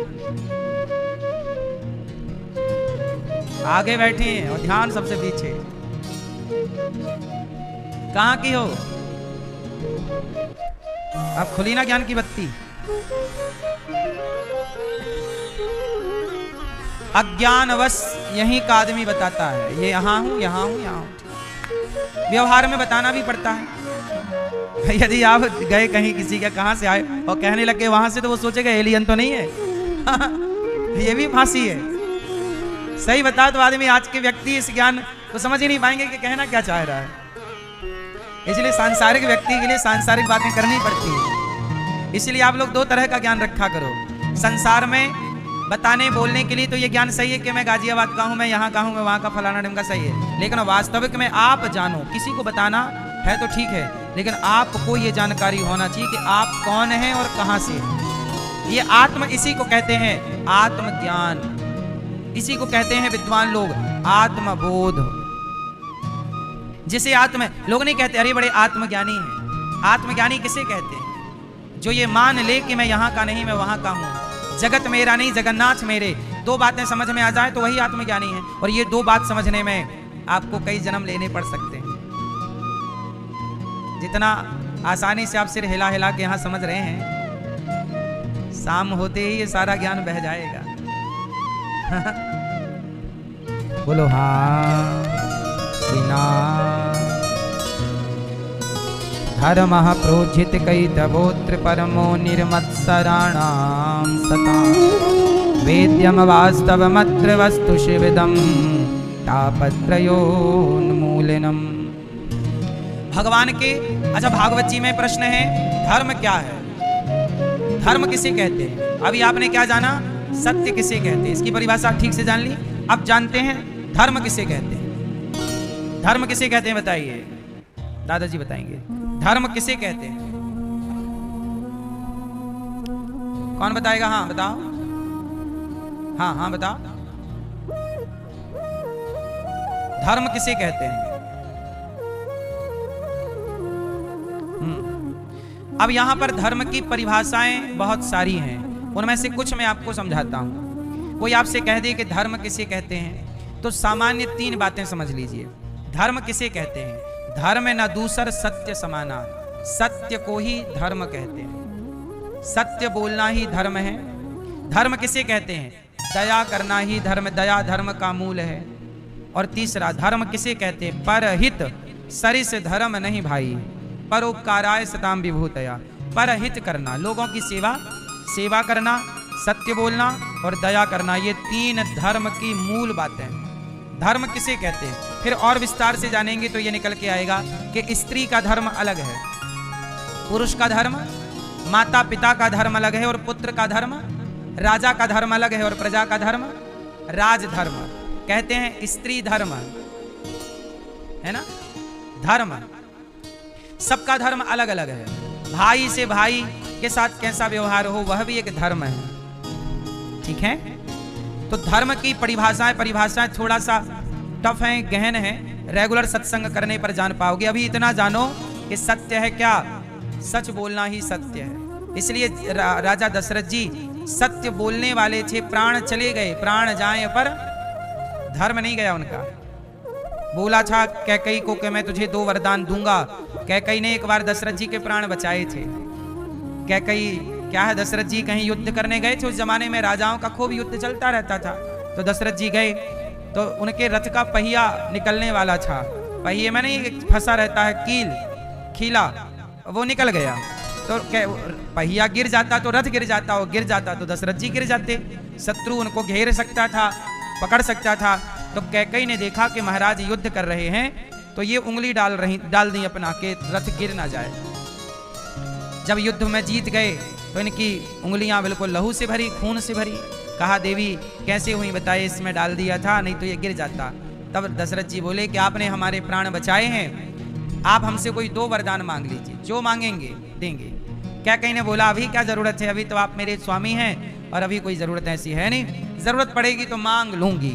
कैकेयी तो भूल गई, लेकिन मंथरा ने याद दिला दिया कि आपके 2 वचन हैं। वही 2 वचन मांगे कैकेयी ने, कि एक वचन में क्या मांगा कि भरत को राजा बनाइए, और दूसरे वचन में मांगा को राम को 14 साल का वनवास दीजिए। पर दशरथ जी ने जान लिया कि राम के बिना मैं मर जाऊंगा, पर मरण को चुना, पर अपने वचन को चुकाया।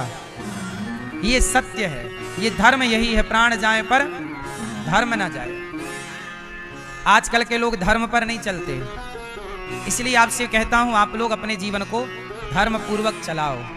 कैसे चलोगे? धर्म से।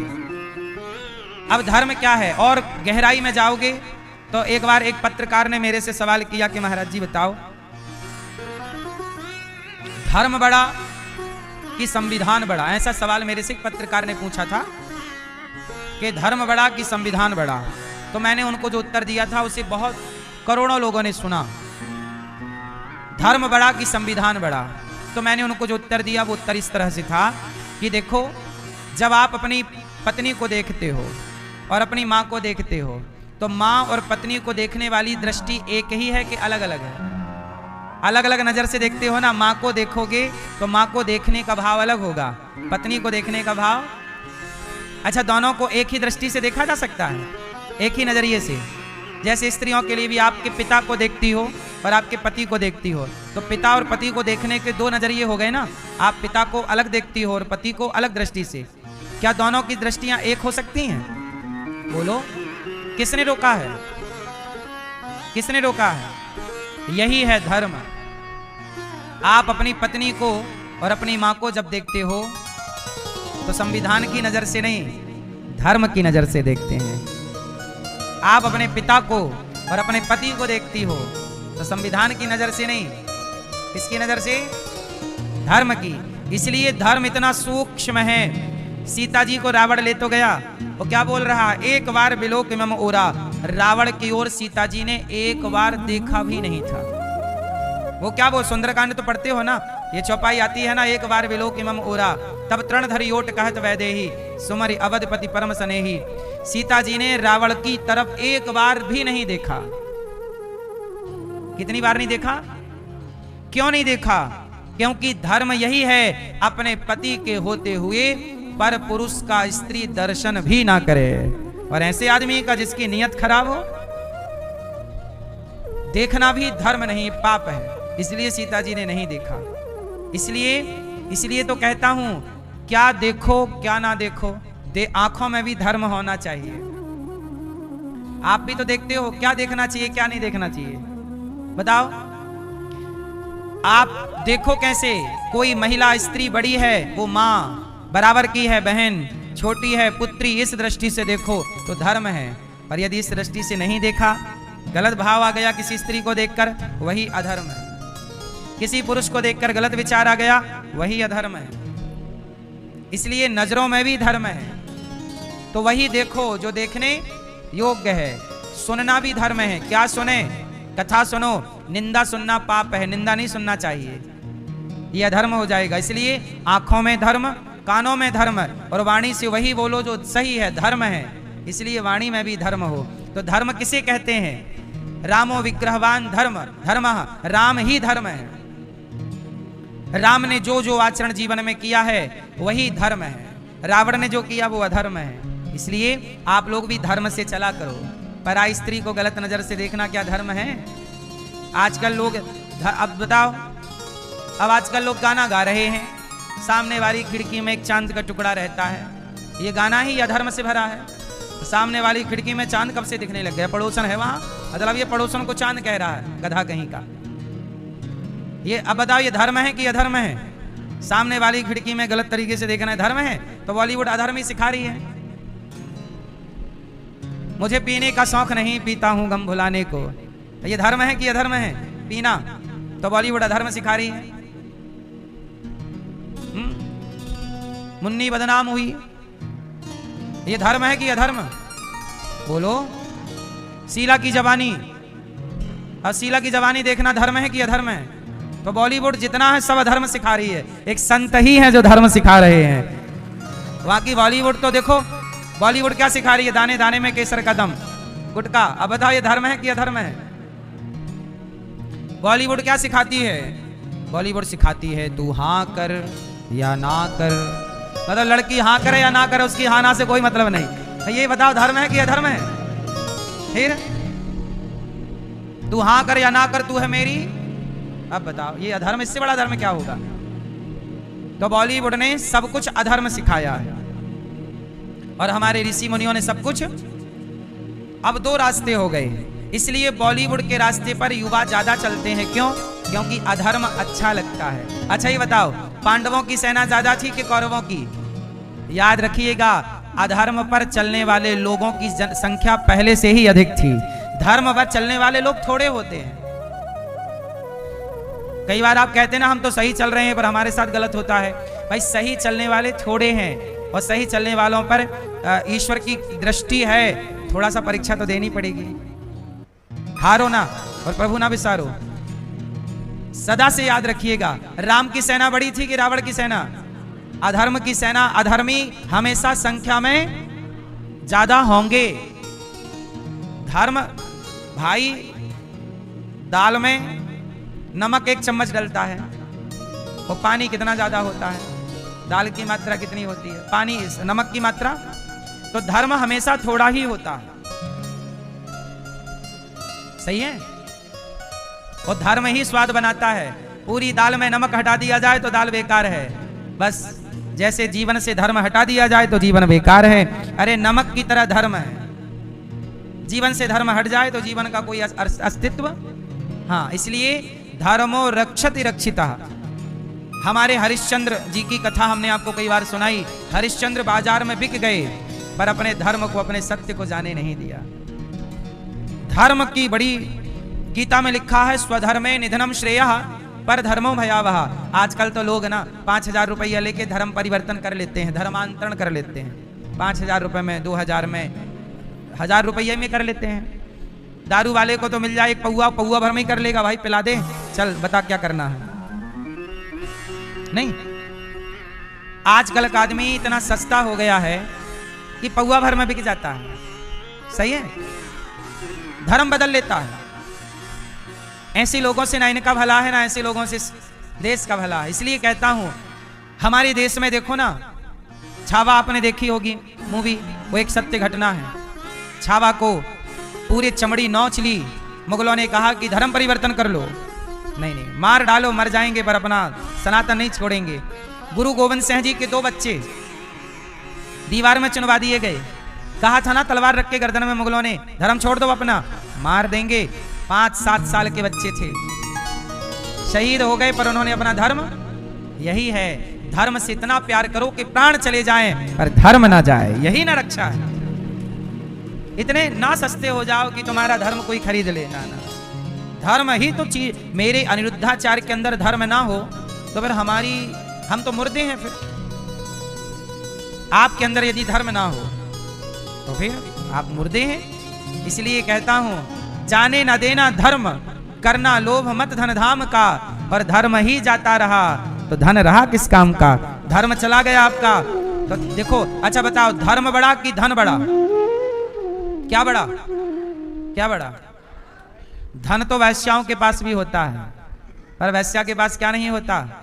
क्या अपने को बाजार में दूसरे पुरुष के आगे परोस देना क्या ये धर्म है? पैसे के लिए? मतलब पैसा इतना प्यारा लगा कि तुमने धर्म छोड़ दिया। एक तरफ धर्म है, एक तरफ धन है। कुछ लोग धर्म को चुनते हैं, कुछ लोग धन के चक्कर में धर्म छोड़ देते हैं। इसलिए कहता हूं, धर्म मत छोड़िएगा। अधर्म हमेशा ज्यादा रहा है, धर्म हमेशा कम रहा। इसलिए आप कम हैं, अच्छे लोग कम हैं। आज भी आप लोग क्या कहते हैं? हम अच्छे से चलते हैं, वो गलत चल रहा है, चलने दो गलत, तुम धर्म से चलो। धर्म पर चलोगे थोड़ा तकलीफ आएगी, कोई बात नहीं। धर्म का रास्ता पहले थोड़ा बुरा होता है, सड़क ना कई बार पहले खराब सी होती है पर आगे चल के अच्छी होती है, और कुछ सड़कें ऐसी हैं पहले बहुत टॉप और टॉप, आगे चले तो खड्डे खड्डे गड्ढे गड्ढे। तो वो रास्ता है धर्म का जो पहले कठिनाई से भरा है। जैसे पांडवों के जीवन में पहले 12 साल का वनवास है, 1 साल का अज्ञा, क्यों?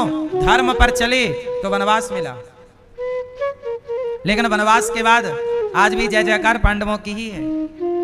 धर्म पर चलिए, कठिनाई तो आएगी। यदि आपको कठिनाई से डर लगता है तो फिर अधर्म का रास्ता चुन लीजिएगा।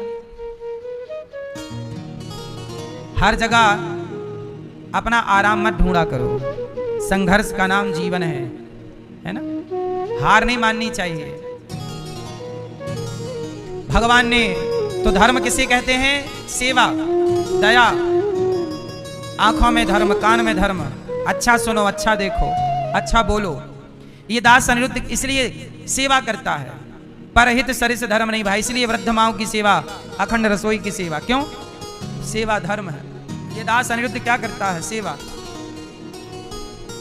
आज हमारी एक माँ बीमार पड़ गई, तुरंत हॉस्पिटल भेजा उनको। 321 माताएं हैं, कब कौन सी माँ बीमार पड़ जाए, कब कौन सी माँ को क्या तकलीफ हो जाए, तुरंत हॉस्पिटल भेजकर माँ का इलाज कराते हैं। चाहे लाख रुपए लगे, चाहे 2 लाख लगे, चाहे 5 लाख, सबकी सेवा निःशुल्क है। माँ से 1 रुपए नहीं लेते। क्या है ये? सेवा है, परहित सेवा। द्वार पे कोई आए भूखा ना जाए, गौरी गोपाल जी की रसोई चल रही है। ये परोपकार की भावना हम केवल आपको बता नहीं रहे हैं, पहले हमने जीवन में उस चीज को उतारा है, फिर आपको बता रहे हैं। इस धर्म की रक्षा के लिए भगवान ने 24 अवतार धारण किए। भगवान के कितने अवतार हुए हैं? कितने अवतार? 24। किसके लिए? परित्राणाय साधूनां विनाशाय च दुष्कृतां धर्म संस्थापनार्थाय संभवामि युगे युगे। जब जब हो ये धर्म की हानि, बाढ़हि असुर अधम अभिमानी, तब तब धरि प्रभु विविध शरीरा। भगवान ने अवतार लिया, क्या बन के आए? जब हिरण्याक्ष ने पृथ्वी को अत्याचार पृथ्वी पर किया, तब 12 भगवान आए, हिरण्याक्ष को मार के पृथ्वी की स्थापना की। जब हिरण्यकश्यपु का पाप बढ़ा तो नरसिंह बन करके आए। जब इस धरा पर जरूरत पड़ी कि वेदों की रक्षा हो, और वेदों की रक्षा के लिए भगवान ने हंस का अवतार धारण किया। हंस अवतार। एक बार भगवान यज्ञ की रक्षा के लिए यज्ञ नारायण बन के आए। एक बार भक्ति का प्रचार करने के लिए देवर्षि नारद बन करके आए। एक बार राजा बलि पर कृपा करने के लिए वामन बन करके आए। एक बार रावण को मारने के लिए राम बनकर आए। कंस को मारने कृष्ण बनकर आए। और कलयुग को मारने के लिए, कलयुग का अंत करने के लिए भविष्य में भगवान कल्कि अवतार होंगे, और कल्कि अवतार आकर इस पाप को समाप्त करेंगे, और वहीं से सतयुग का आरंभ हो जाएगा। फिर सतयुग, फिर त्रेता, फिर द्वापर, फिर कलयुग आएगा। यही क्रम चलता है। तो भगवान के अनेक अवतार हैं, अनेक रूप रूपाय विष्णवे प्रभु विष्णवे। भगवान के अनेक रूप हैं, अनेक नाम हैं। कोई राम के रूप से प्यार करता है, कोई कृष्ण के रूप से, कोई हरि रूप से, कोई नारायण रूप से। सबके अलग अलग रूप और नाम पर भगवान तो एक ही है। एक बार मत्स्य बन करके आए, एक बार कच्छप बनकर, कछुआ बनकर आए समुद्र में, धनवंतरी, फिर मोहिनी। एक बार भगवान परशुराम जी, बलराम जी, हरि अवतार। ऐसे भगवान के अनेक अवतार हुए, और अनेक अवतारों के हेतु हैं। इस अवतार को क्यों लिया, ये कारण, ये अवतार क्यों, ये कारण। एक बार क्या हुआ कि वेद व्यास जी 17 पुराण लिख चुके। कौन? पुराणों के रचयिता कौन है? पुराणों की रचना किसने की? मैया, ओ पंचायती मैया। पुराण किसने लिखे? मेरी माँ वेद व्यास जी ने। वेद व्यास जी ने जब 17 पुराण लिखे तो एक दिन नारद जी गए, नारायण नारायण। तो नारद जी को देखकर व्यास जी बोले, आओ महाराजा।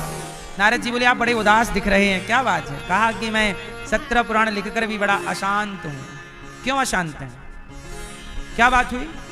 और शांति नहीं मिली। तब नारद जी ने कहा, आपने अभी तक भागवत जी की रचना नहीं की। 18वां पुराण जब भागवत जी की रचना हुई तब व्यास जी को अपार शांति मिली। जीवन में शांति चाहते हो तो भागवत की शरण में आइए, यही शांति है। वेद व्यास जी ने भागवत की रचना जानते हो कहां से स्टार्ट की? महाभारत के युद्ध से। कहां से स्टार्ट की? महाभारत। अच्छा, महाभारत किसकी गलती से हुआ था? द्रौपदी, आप बताओ। हैं? महाभारत किसकी गलती से हुआ? जोर से, किसकी? आप बताओ भैया, महाभारत किसकी गलती से हुआ? द्रौपदी। किसकी? द्रौपदी। क्या गलती थी द्रौपदी जी की? हैं? हैं? क्या किया था? मतलब किसी को अंधा बोल दिया जाएगा तो महाभारत हो जाएगा।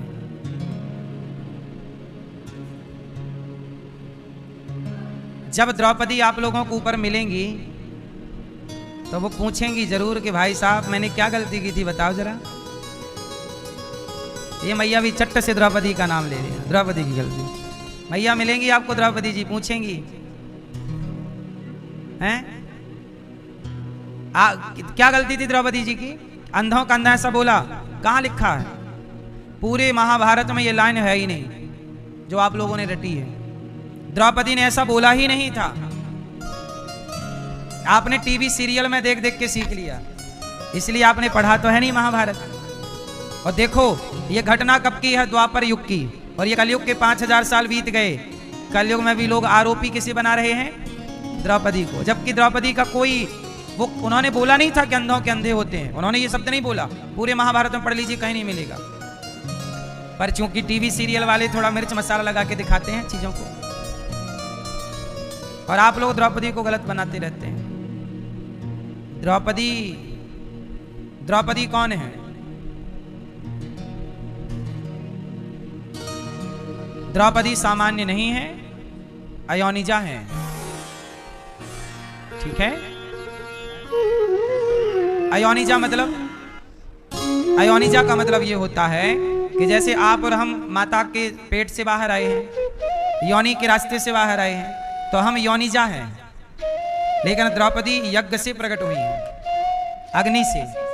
वो अयोनिजा है, वो किसी माँ के पेट से बाहर नहीं आई है, अयोनिजा है। इसलिए द्रौपदी के संस्कार ऐसे नहीं है कि वो ऐसा कह दें अपने देवर को कि अंधे का अंधा है, ऐसा बोल नहीं सकती। वो संस्कार ऐसी गवाही नहीं देते उनके। उच्च कोटि की पत्नी है वो। द्रौपदी के विवाह की बात जब आप पढ़ेंगे तो मिलेगा कि द्रौपदी का जब विवाह हुआ और अर्जुन ने जब द्रौपदी, वो एक यंत्र लगा था ऊपर, और द्रौपदी राजा ने बोल दिया कि जो इस पे भेदन करेगा, तो अर्जुन ने भेदन किया।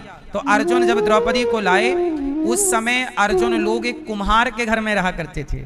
सोचिए, जब द्रौपदी अर्जुन के पास पहली बार आई, उस समय पांडवों का अपना घर खुद का नहीं था। उस समय क्या हुआ था कि कौरवों ने पांडवों को लाक्षागृह में, वारणावत में जलाने का प्रयास किया, तो वहां से पांडव लोग भागे। तो वो पांडव तो लाक्षागृह से बच गए, लेकिन वो अपना रूप बदलकर कभी इनके घर कभी इनके घर रहते थे। तो जब द्रौपदी से विवाह हुआ, तब पांडवों को शरणागति एक कुम्हार ने दे रखी थी। किसने दी? कुम्हार ने। और कुम्हार के घर 5 पांडव रहते थे। और द्रौपदी जब आई विवाह कर, तो वहीं आई, और कुम्हार के घर ना चटाई में सो रहे थे पांडव, अर्जुन। तो द्रौपदी भी चटाई में सो गई। अभी देखो, नई दुल्हन है, आज ही आई है, और धर्म देखिए, पतिव्रता नारी है। पति जहां रहेगा वहां रहूंगी। आज की बेटियों को आप लोगों ने पढ़ा लिखा के डिग्रियां तो दी हैं, संस्कार देना भूल गए। पति के साथ सरवाइव करना, पति के साथ रहना, पति के खुशी में दुख में साथ देना, यही नारी का धर्म है। लेकिन आजकल माँ बाप अपनी बेटियों को धर्म का पाठ नहीं पढ़ाते। हर माँ बाप अपनी बेटियों को धर्म का पाठ पढ़ाने लग जाएं तो ये जो आजकल समस्या देश में खड़ी है, पुरुषों को भी धर्म का पाठ पढ़ाने लग जाएं तो आज ना आए दिन तलाक बढ़ रहा है। ये समस्याएं खत्म हो जाएं। आजकल अच्छी बहू आप तलाशते फिरते हैं, आपको अच्छी बहुएं जल्दी नहीं मिलती। कई बार मिलती हैं तो महीने 2 महीने बाद आजकल कुछ लोग तलाक की कार्यवाही शुरू कर देते हैं, जीवन खराब हो जाता है। ये सब क्यों आन पड़ा? तलाक सनातन की व्यवस्था नहीं है, तलाक सनातन की व्यवस्था नहीं है। सनातन की व्यवस्था कैसी है? पत्नी कैसी भी हो और पति कैसा भी हो, तुम्हें दोनों एक दूसरे का साथ देना है, यही धर्म है। विवाह के पहले आंखें खोल लो और आंखें खोलकर विवाह के पहले लड़का लड़की को देखो, उसका चरित्र देखो, उसका नशा व्यसन देखो, कैसी लड़की है, आचार विचार कैसा। आंखें शादी के पहले आंखें खोल लो, लड़का लड़की दोनों देख लो जी भर के, और शादी के बाद अपनी आंखों को बंद कर लेना चाहिए, क्योंकि अब तो शादी हो गई। अब दोष ना देखना, अब दोष देखेंगे तो रिश्ता टूटेगा। सही है गलत है? अब दोष यदि पत्नी का दिखा तो रिश्ता क्या होगा? कमजोर होगा। यदि पति में दोष दिखा तो रिश्ता, और दोष सब में है, इस धरती में सबके अंदर दोष है। इसलिए शादी के पहले आंख खोलो और शादी के बाद आंखें बंद कर लो। आंखें बंद का मतलब है, लोग क्या कहते हैं, अरे आंखें बंद करके भरोसा। आंखें बंद का मतलब यह है कि अब आंख मूंद कर पत्नी पर और पति पर भरोसा कीजिए और एक दूसरे का साथ दीजिए, साथ निभाइए, तब रिश्ते चलते हैं। और आजकल होता क्या है, शादी के पहले लोग आंखें बंद किए रहते हैं और शादी के बाद आंखें, मैया होगी पंचायत नहीं।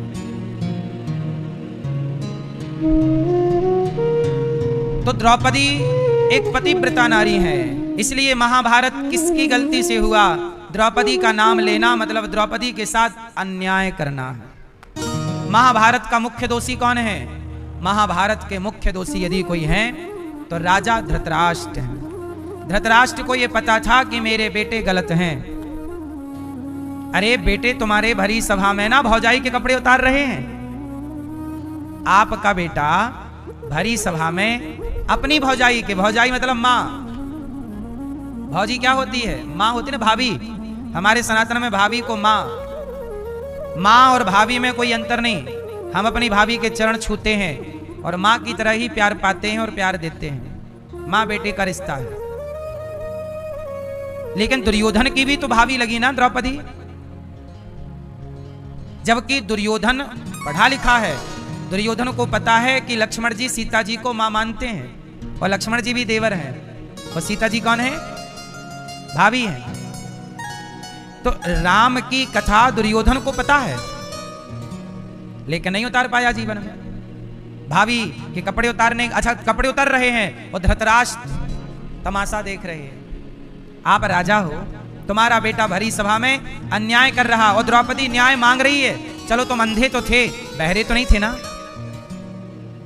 द्रौपदी बोल रही हैं बचाओ, गुरु द्रोण बोलो, पितामह बोलो, तुमसे तुम्हारी बहू पूछती है, बताओ क्या ये न्याय है कि आपकी औलाद, आपका बेटा मेरे कपड़े उतार रहा है? महाराज बताइए।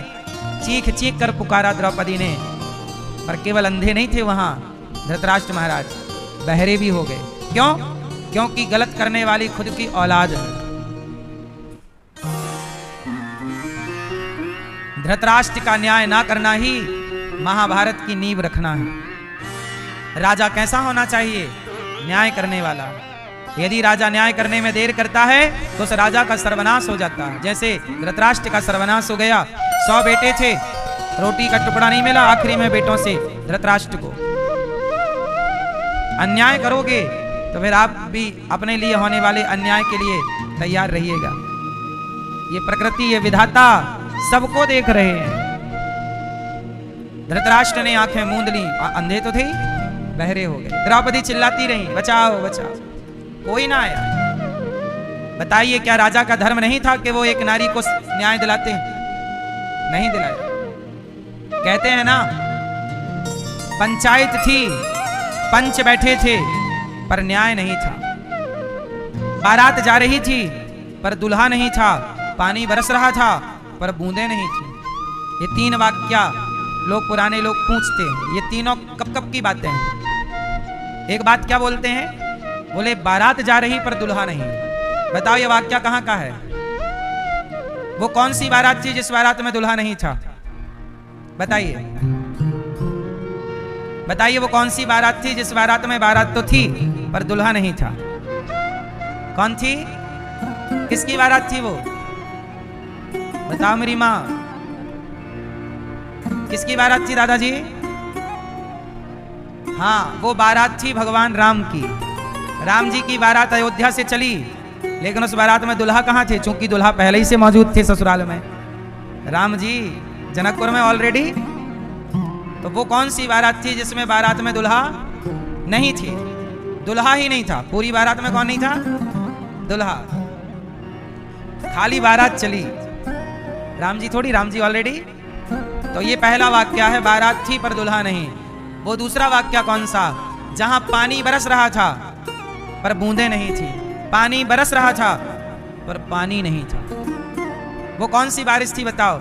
जहां पानी तो बरसा था पर पानी का पता नहीं। वो कौन सी बारिश थी बताओ? कब की थी?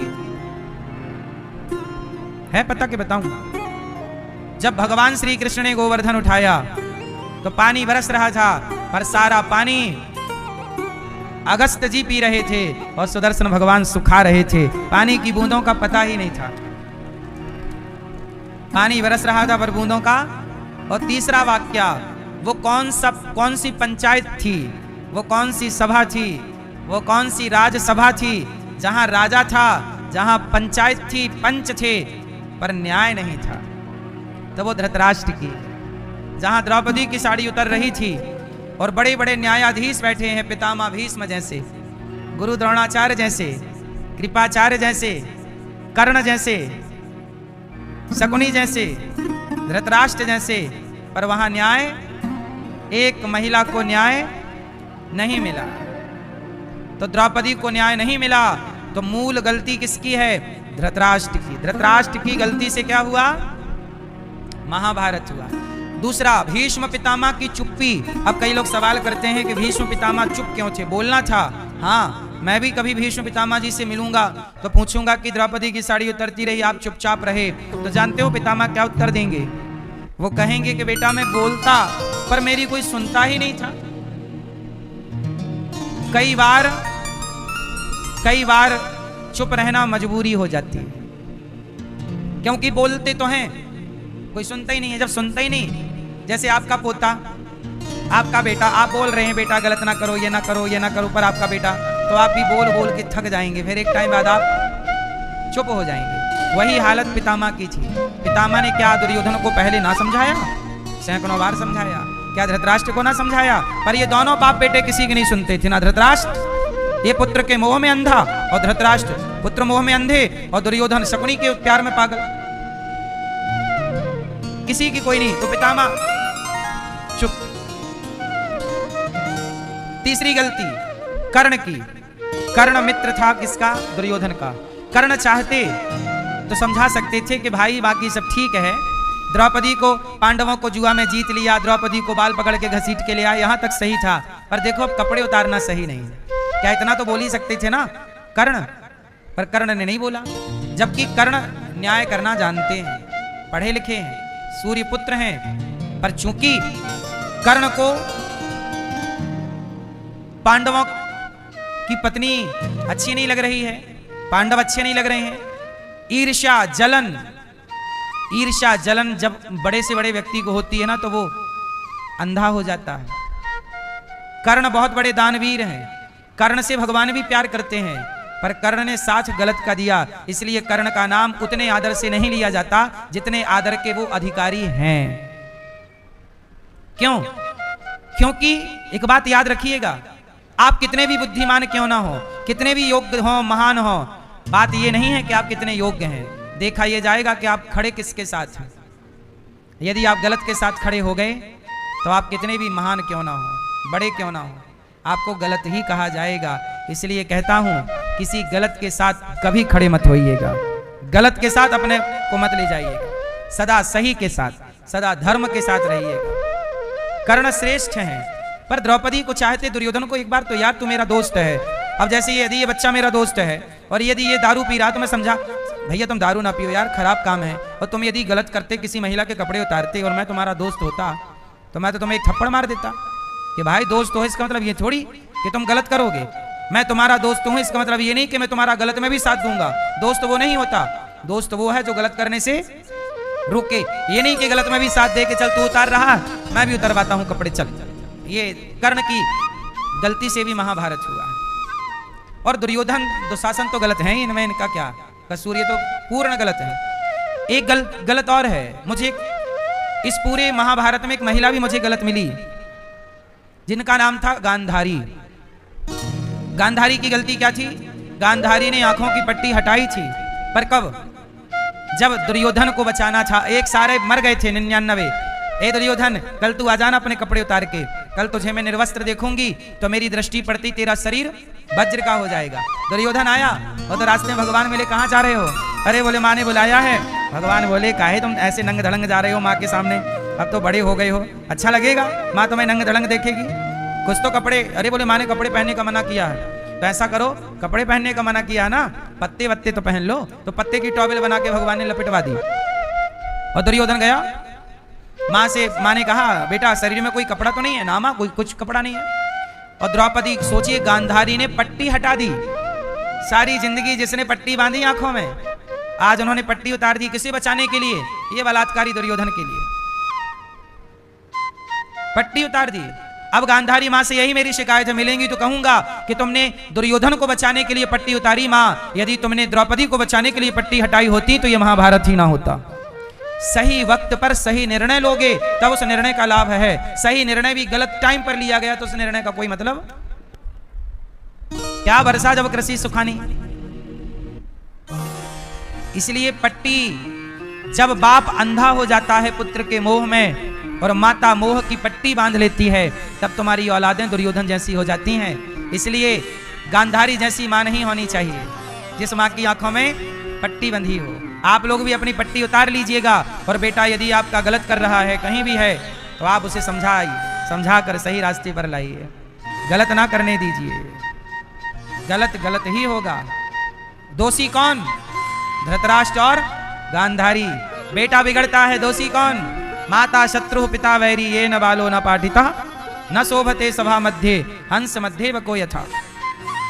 माता पिता ही बच्चे के सबसे अच्छे मित्र सखा हैं, और माता पिता ही यदि संस्कार ना दें तो माँ बाप ही बच्चों के सबसे बड़े शत्रु हैं।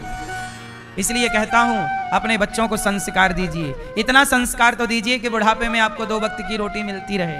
ऐसा ना हो कि आपका बच्चा आपको रोटी भी देना छोड़ दे। गौरी गोपाल आश्रम में 321 वो माएँ रहती हैं जिनको अपने बच्चों ने रोटी देना छोड़ दिया। ऐसी माँओं की सेवा आपसे भिक्षा मांग कर ये दास अनिरुद्ध करता है। आप लोगों से मेरी बस यही प्रार्थना है कि आप भी हमारी इन माँओं का सहारा बनिएगा और आप भी माँओं को अन्नदान करिएगा। कल का नाश्ता आप करा सकते हैं हमारी वृद्ध माँओं को। अभी हम इन माँओं के लिए कि बेटा अपनी माँ को घर से निकाले ही ना, हमने सोचा है कि शिक्षा पर काम किया जाए। अभी हम एक विद्यालय बनवा रहे हैं, कक्षा 1 से लेकर 12वीं तक CBSE बोर्ड का रहेगा, पर 5 से 7 हजार बच्चे उसमें पढ़ेंगे और सारा निःशुल्क रहेगा। केवल शिक्षा के लिए वो विद्यालय नहीं है, संस्कार। हम चाहते हैं कि विद्यालय शिक्षा ऐसी हो जहां शिक्षा भी हो, और आजकल शिक्षा तो है भैया जी, क्या नहीं है? इसलिए हम एक विद्यालय बना रहे हैं और वो विद्यालय का काम चालू हो गया है। नींव डलने लग गई है, कॉलम खड़े होने लग गए हैं, बेस डलने लग गया है। ये देखो टीवी पे विद्यालय के निर्माण का कार्य आप देख सकते हैं, कॉलम खड़े हो रहे हैं। ये विद्यालय का काम चालू है। आपसे मेरी विनती प्रार्थना है कि आप भी इस विद्यालय के कार्य में सहयोगी बनिएगा और आप भी इस विद्यालय के निर्माण में कुछ ईंट आपकी तरफ से होनी चाहिए। कुछ ईंट आपकी लगेंगी तो यहाँ विद्या का मंदिर, ये किसका मंदिर बन रहा है? विद्या का। कक्षा 1 से लेकर 12वीं तक के बच्चे बच्चियां पढ़ेंगी और निःशुल्क पढ़ेंगी, और केवल शिक्षा नहीं संस्कार भी पाएंगे वो बच्चे। ये दास शिक्षा पर काम कर रहा है।